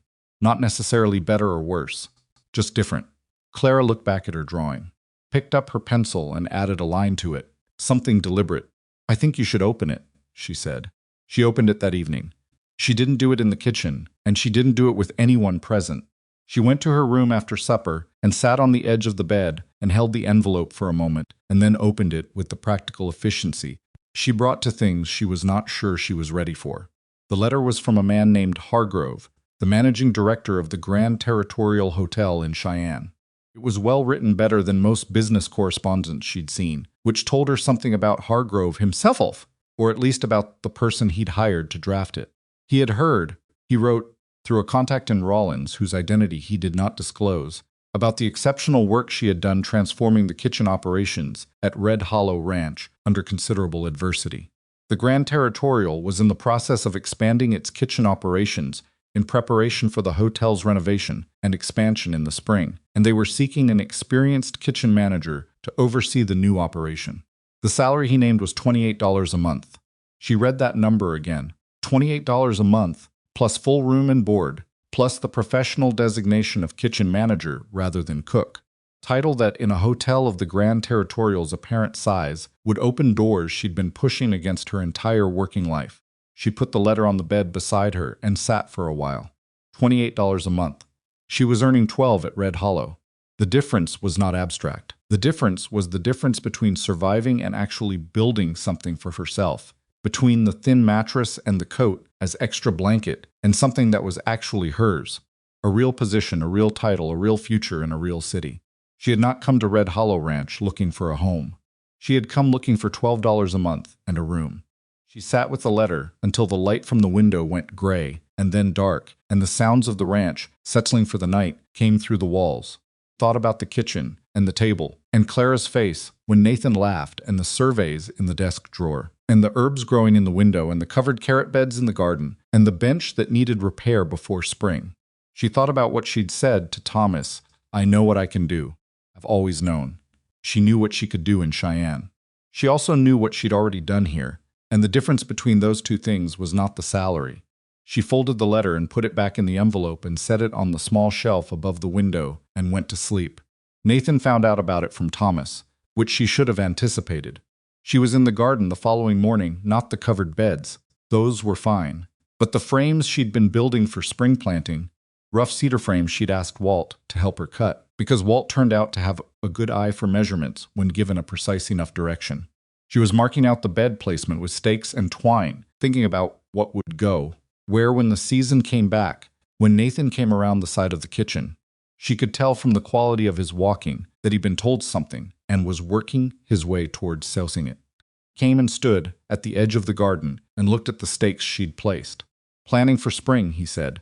"The beds need to be bigger," she said. "What we had this year wasn't enough to supply the kitchen properly through the growing season. I want more room for root vegetables, and I want to try separate bed for the herbs." Nathan looked at the marked layout. He was quiet. She kept working. "Thomas told me about the Cheyenne letter," he said. She drove the last stake into the cold ground. "I thought he might." "Did you open it?" "Yes." "What did it say?" She stood up and brushed the dirt from her hands and looked at him. He was doing the thing where he wasn't showing all of what he was feeling, but she'd gotten better at reading underneath that in the past weeks. And what she saw underneath it now was the particular controlled quality of a man who is waiting for news. "He's afraid he won't take well." "It was an offer from the Grand Territorial Hotel," she said. "Kitchen manager position, $28 a month." He was very still. "That's more than twice what I'm paying you." "Yes." He looked at the garden stakes. He looked at the kitchen window, where the herbs were visible even from outside. He looked at his hands. He looked at everything except her, which told her more than looking at her would have. "And," he said, "and I'm standing in the garden planning next spring's planting," she said. He looked at her then. "I haven't replied to it yet," she said. "I haven't decided." "What's there to decide?" he said, and his voice came out rougher than he'd intended. She could hear it, the roughness of something not fully controlled. $28, a real title, a hotel in Cheyenne. "What is there to think about?" "A number of things," she said. "What?" She looked at him. She held the look until he understood she was not going to answer that question in a garden in November with cold dirt on her hands and stakes in the ground for a spring she'd already started planning. He looked away. He rubbed the back of his neck. He did the thing where he started to say something and stopped and started again. "Can't match it," he said. $28. "The ranch isn't there yet. After what Morrison cost us." "I know. I could get to 15 by spring, maybe 16 if the cattle price holds." "Nathan," she said it quietly. He stopped. She pulled the twine through the last stake and tied it off and stood up properly. "I know what the ranch can pay," she said.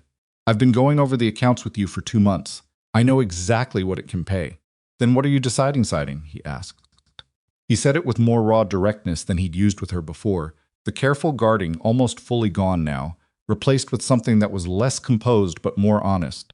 She looked at the garden. She looked at the kitchen window. She looked at him.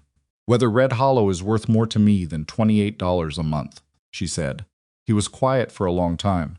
The cold morning moved around them, the ridgelines patient and blue-gray at the edges of the valley.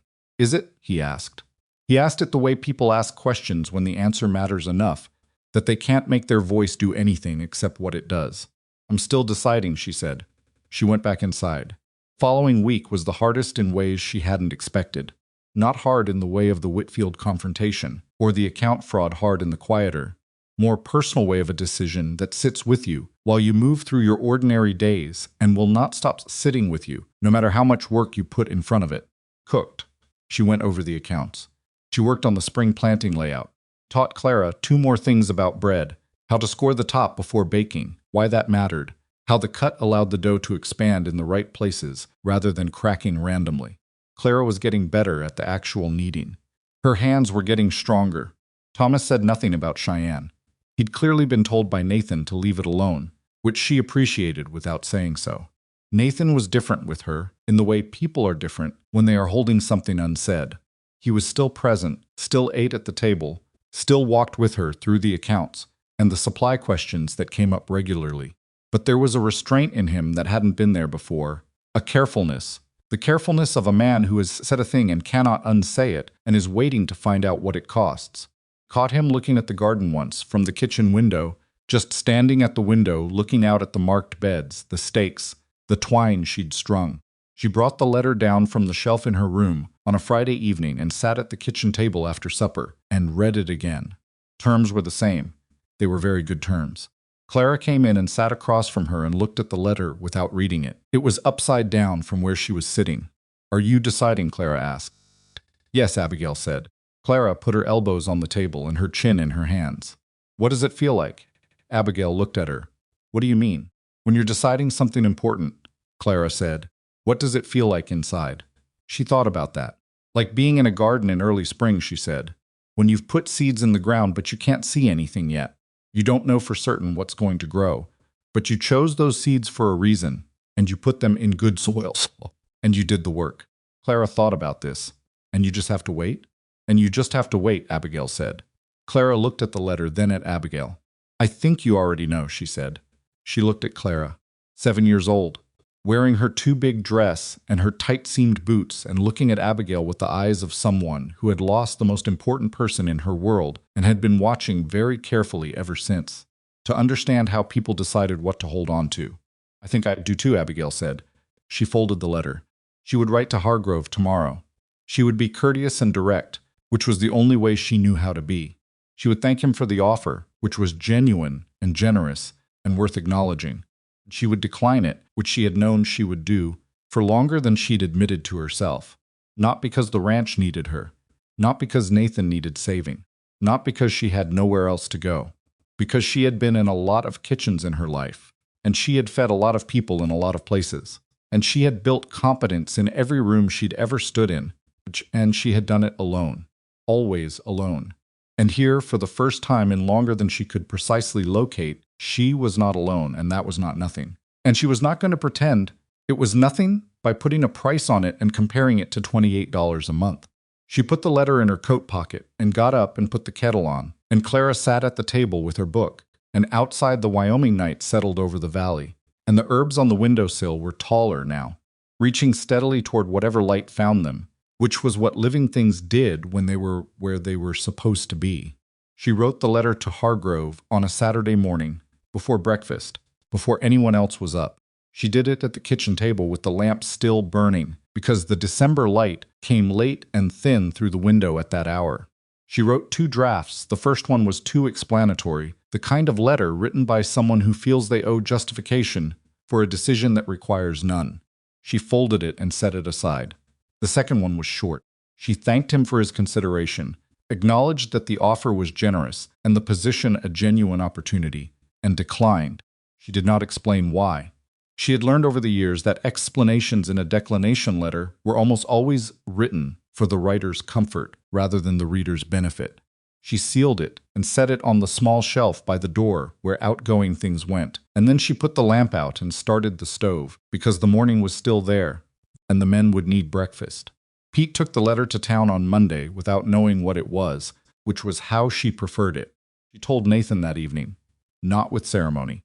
She told him the way she told him most things, directly, without preamble, while he was sitting at the kitchen table and she was cleaning up after supper, and it was simply the moment that presented itself. "I wrote to Hargrove," she said. "I declined the position." Nathan was quiet. She heard him set down his cup. "Abigail, I know what you're going to say," she said, "and you're wrong about it." "What am I going to say?" "That I shouldn't have done it on account of the ranch. That $28 is $28. That I should think about my future." She turned from the basin and looked at him. "I didn't decline it on account of the ranch." He looked at her. "Then why?" She thought about how to say it, not the simple version, not the reduced version, but the actual true version that she owed him after everything. Because I have spent 20 years walking into places that didn't see me, she said. Hotels, kitchens, ranch houses, rooms full of people who had already decided what I was before I opened my mouth. And I got very good at doing excellent work in those rooms, and then leaving and doing it again somewhere else. She looked at the herbs in the window, taller now, full enough that she'd need to start harvesting seriously. This is the first place in 20 years where what I actually am is what people see, not what they projected onto me, not what I corrected them toward over months of proving it. Just seen, from somewhere close to the beginning. She paused. I'm not going to trade that for $28 a month. I'm not sure I'd trade it for $50. Nathan was very still. That's not something the ranch did, she said. It's not something to feel responsible for. Just what happened to be true. He looked at the table. He had the expression she'd come to know as his honest face, unguarded, a little vulnerable, the face of a man who had been closed for a long time and was still getting used to what it felt like to be open. When you arrived, he said slowly, I thought you'd be gone in a month. Pete thought the same. Thomas made a bet with himself, I think, though he'd never admit it. I know, she said. I didn't. He stopped, started again. I didn't see you either. Not at first. I handed you a kitchen and let you handle it because I didn't have the capacity to handle anything myself. And I told myself I was giving you a chance when really I was just getting out of the way. You got out of the way at exactly the right time, she said. That counts. He looked at her with something in his face she had seen building for weeks, had seen and not named, the way you don't name things that are still forming, because naming too early stops the forming. You didn't just save this ranch, he said. I need you to know I understand that. You saved something in this house that the ranch accounts don't capture. You gave Clara back something I didn't know how to give her. You gave me back, he stopped. His jaw worked. You gave me back something I thought I'd put down permanently. She looked at him for a long moment. What did you put down? She asked. She asked it quietly, the way you ask things you already know but need said aloud. The idea that things could be rebuilt, he said. After Margaret died, I stopped believing that. I thought some things just ended, and you carried the ending, and that was all there was. He looked at his hands. You walked in here with one bag and a kitchen full of rotten flour, and you proved me wrong about that in about 48 hours. And you didn't make a point of it. You just did it. She sat down across from him. She almost never sat during these conversations. She was almost always doing something. Hands occupied, body moving. She sat down and put her hands flat on the table and looked at him. I need to ask you something, she said. All right. When you look at me, she said, what do you see? He looked at her directly. He didn't rush to answer, which was how she knew the answer was going to be real. I see the woman who walked into a kitchen nobody wanted and made it the best room on this ranch, he said. I see someone who found fraud in my accounts and went to the trouble of documenting it when she had every reason to let it be someone else's problem. I see someone who found surveys I didn't know I had in a room I'd stopped going into. He paused. I see someone who told Marcus Whitfield to his face that his survey stake was fraudulent and did it with the same voice she uses to tell me. My coffee is ready. He looked at his hands and back at her. I see someone who has never once changed what she is to fit what a room expected. Not for Thomas. Not for Whitfield. Not for me. He paused again, and this pause had a different quality than the others. I see someone I don't want to lose. The kitchen was very quiet. Stove ticked in the particular way it did when the fire was burning steady and well. You're not going to lose me, she said. I sent the letter. It's not. He stopped. He looked at the table, then back at her, with the expression of a man who has arrived at the edge of something he's been approaching for months and is now either going to step back or step forward, and there is no longer any middle position available to him. I mean, I don't want to lose you from. He stopped again. Nathan, she said. Yes, I know what you mean. He looked at her. I've known for a while, she said. I've been waiting for you to know it clearly enough to say it. He made a sound that was not quite a laugh, more the exhale of a man who has been holding something and has just put it down. How long, he said. Since the night in the garden, she said. When you asked about Samuel. He was quiet. That was 2 months ago. Yes. You've been waiting 2 months. You were still grieving, she said. You needed to come to it yourself. A thing said before a man is ready for it is a thing that gets dropped. He looked at her with something that was warm and complicated, and entirely his own. You are the most practical person I have ever met, he said. That's not a complaint, she said. No, he said. It is absolutely not a complaint. The moment held between them not awkward, not fragile, but real and unpolished in the way that real things are. He reached across the table and put his hand over hers. And it was not a dramatic gesture. Nothing romantic in the performed sense. Just a man's hand over a woman's hand on a kitchen table in December, in Wyoming, in a house that was learning to be a home again. Turned her hand over and held his. That was enough. For that particular night, in that particular kitchen, that was entirely enough. Winter settled over Red Hollow Ranch the way Wyoming winters did, with commitment, without apology. The first real snow came in the third week of December, and it came hard.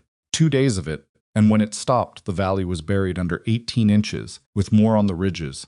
The men spent 3 days digging out, clearing paths to the barn and the root cellar and the wood pile, and she kept the stove burning through all of it, and the coffee ready at any hour, and the soup pot always working because cold, heavy work required food in constant supply.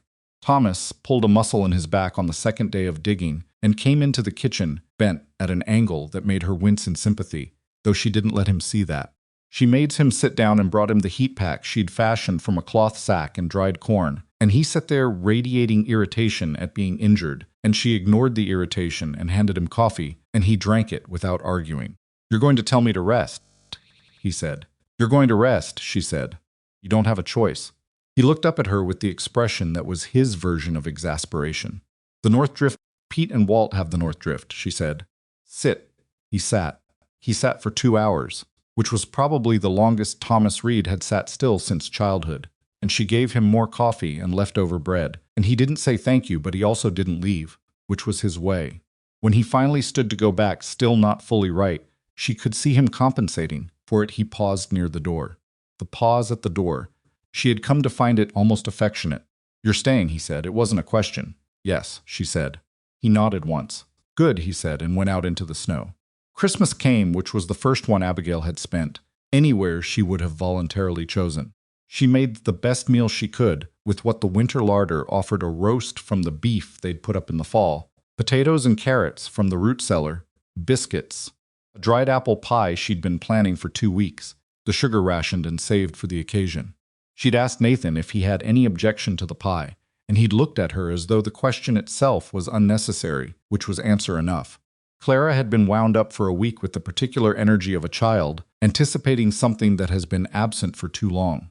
She'd made drawings, she presented them at supper, one for each person at the table, each one specific, each one showing something she'd noticed. Showed a horse and a wagon. Walt showed him mid-story with his mouth wide open, which made everyone laugh, including Walt. Thomas's showed a figure by a woodpile, which Abigail thought was the most carefully observed thing Clara had produced yet. Hers showed a woman at a stove. The figure was small, the stove large, the window above the sink visible with small shapes in it, that were the herb pots. She looked at it for a long time. "That's you," Clara said, in the tone of someone clarifying the obvious. "I can see that," Abigail said. "You're the biggest thing I drew," Clara said, "even though you're the smallest person at the table." Thomas made a sound at the end of the table. It was definitely a laugh this time. Small, quickly covered, but real. She looked at him, and he looked at his plate with entirely unconvincing innocence. Nathan's drawing from Clara was the one that stopped the table. It showed 4 figures: a tall one, a small one, and 2 medium-sized ones, standing at what was clearly the garden, the staked beds visible in the foreground. The 4 figures were placed close together, not touching, but together. A family shape. Anyone looking at it would have understood what it was before being told.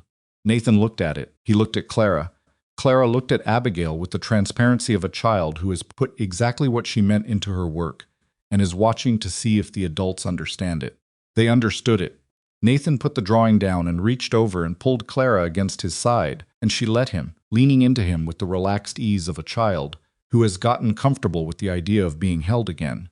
Abigail got up to bring more biscuits to the table, because it was the kind of moment that needed a small practical action to give it room to breathe. Aldridge wrote in January. The Morrisons' settlement had concluded. It was not the full amount, it never was, these things, but it was substantial. And more than that, it was final. The claim was settled, the documentation was filed, the matter was resolved in the county record. Aldridge also noted, with the dry precision of a man who had seen a great deal of human behavior and had lost the ability to be genuinely surprised by any of it, that Whitfield had not followed up on his promise to be in contact regarding the boundary dispute. Aldridge had made a quiet inquiry with the county land office and learned that no claim had been filed, and further that the county assessor had noted the Hartwell surveys in the relevant file as the authoritative documentation on the Red Hollow boundary. Whitfield had looked at the costs and the evidence and made the same calculation Abigail had seen him make in the yard and had walked away from it.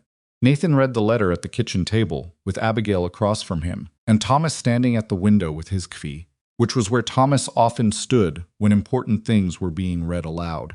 When Nathan finished, Thomas said, "So it's done." "It's done," Nathan said.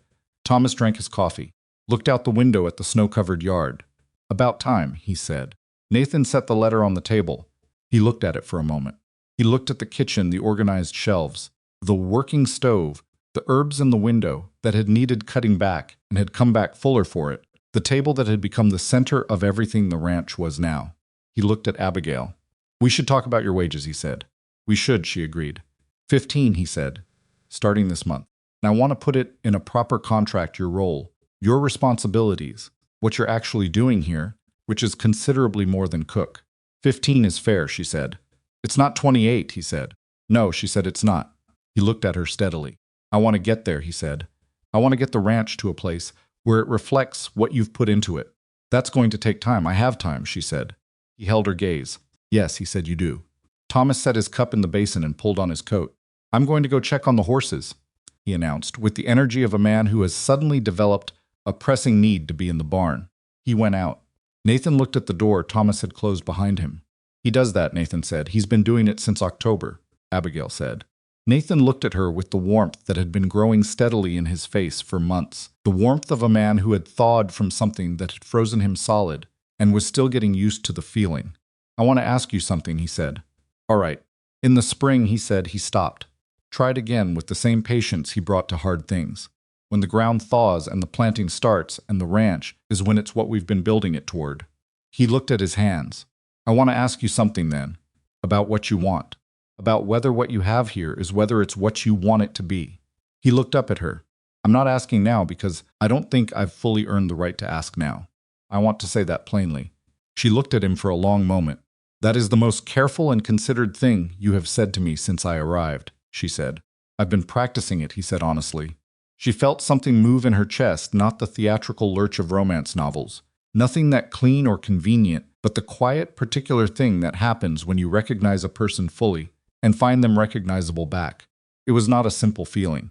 It was a feeling that had texture and history and loss underneath it, hers and his both, and it was the better for that, she thought. The simple version of this feeling was for people who hadn't yet learned what life could take from you. This version, the one that knew what it had survived and was still sitting across a kitchen table in January, willing to believe in spring. This version was worth something. "Practice more," she said. "You'll be ready by spring." He looked at her with that expression that was almost a smile, then entirely one. February brought a cold that settled into everything, into the walls, into the mornings, into the joints and the mood. It was the kind of cold that tested whether a place was real or just a good season's performance. Red Hollow Ranch was real. The men worked. She cooked. The accounts were in order. The root cellar still had good stores. The horses were sound. The fencing on the north boundary, Nathan's north boundary, documented and settled and filed, held against the weather. One afternoon in the middle of February, Clara came into the kitchen after her reading lesson with Nathan and climbed onto the stool at the work table without being invited, which meant she was comfortable, and pulled the bread dough toward her without asking, which meant she was confident, and started working it with hands that had grown noticeably stronger since October. Abigail stood beside her and watched her work. "You don't need me to show you anymore," Abigail said. Clara kept working the dough. "I know," she said, "but I like doing it here." That was the whole of it, really. That sentence from a 7-year-old who had been watching adults closely enough to know that presence was a choice and had learned to say plainly what she wanted without dressing it up. "I know, but I like doing it here." Abigail thought about all the kitchens she'd stood in. The hotel in Denver, the boarding house in Kansas City, the restaurant in St. Louis where the manager had told her a woman couldn't manage a kitchen of that size, and she'd proved him wrong for 2 years before deciding she no longer wanted to prove him anything.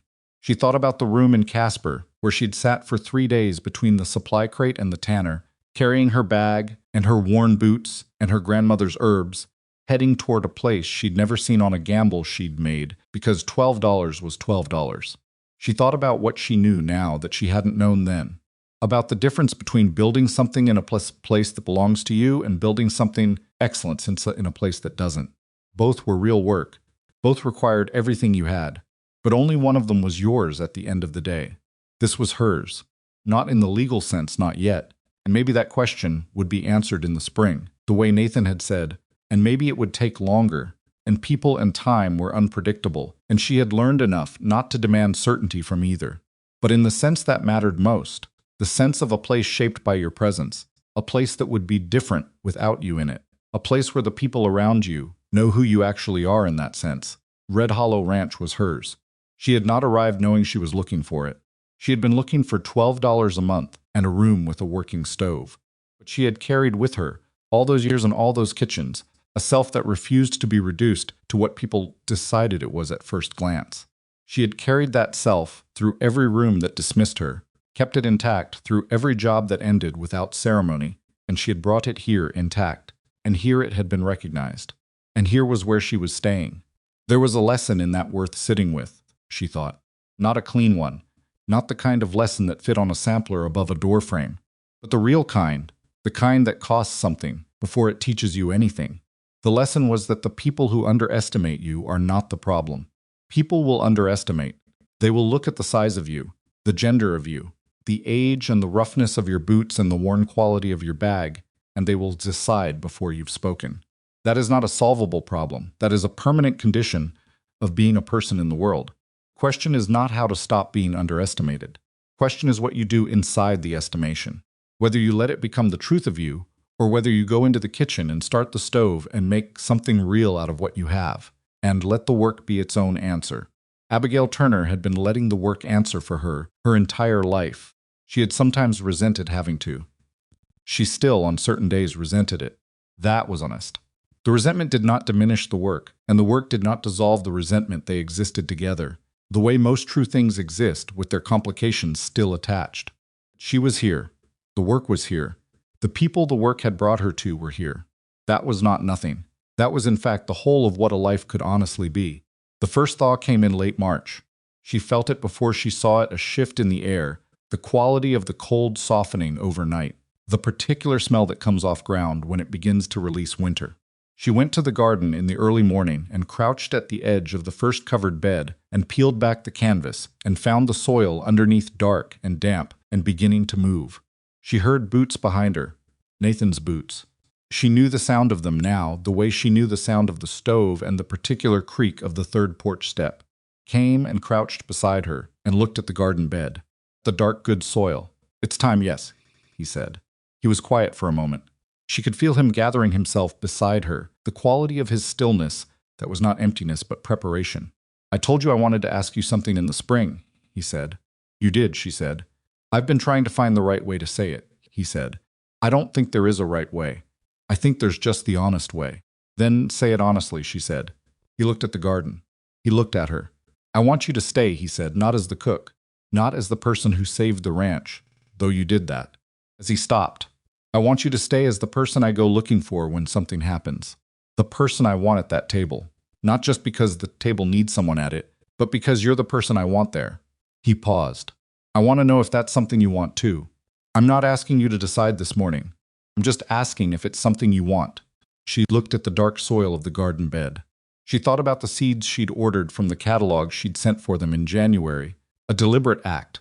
The act of a woman planning for a future she'd already decided on. They were in a tin on the kitchen shelf, waiting for exactly this moment. This soil, this first morning of real thaw. I ordered seeds in January, she said. He looked at her. Tomatoes, she said. And beans. And flowers.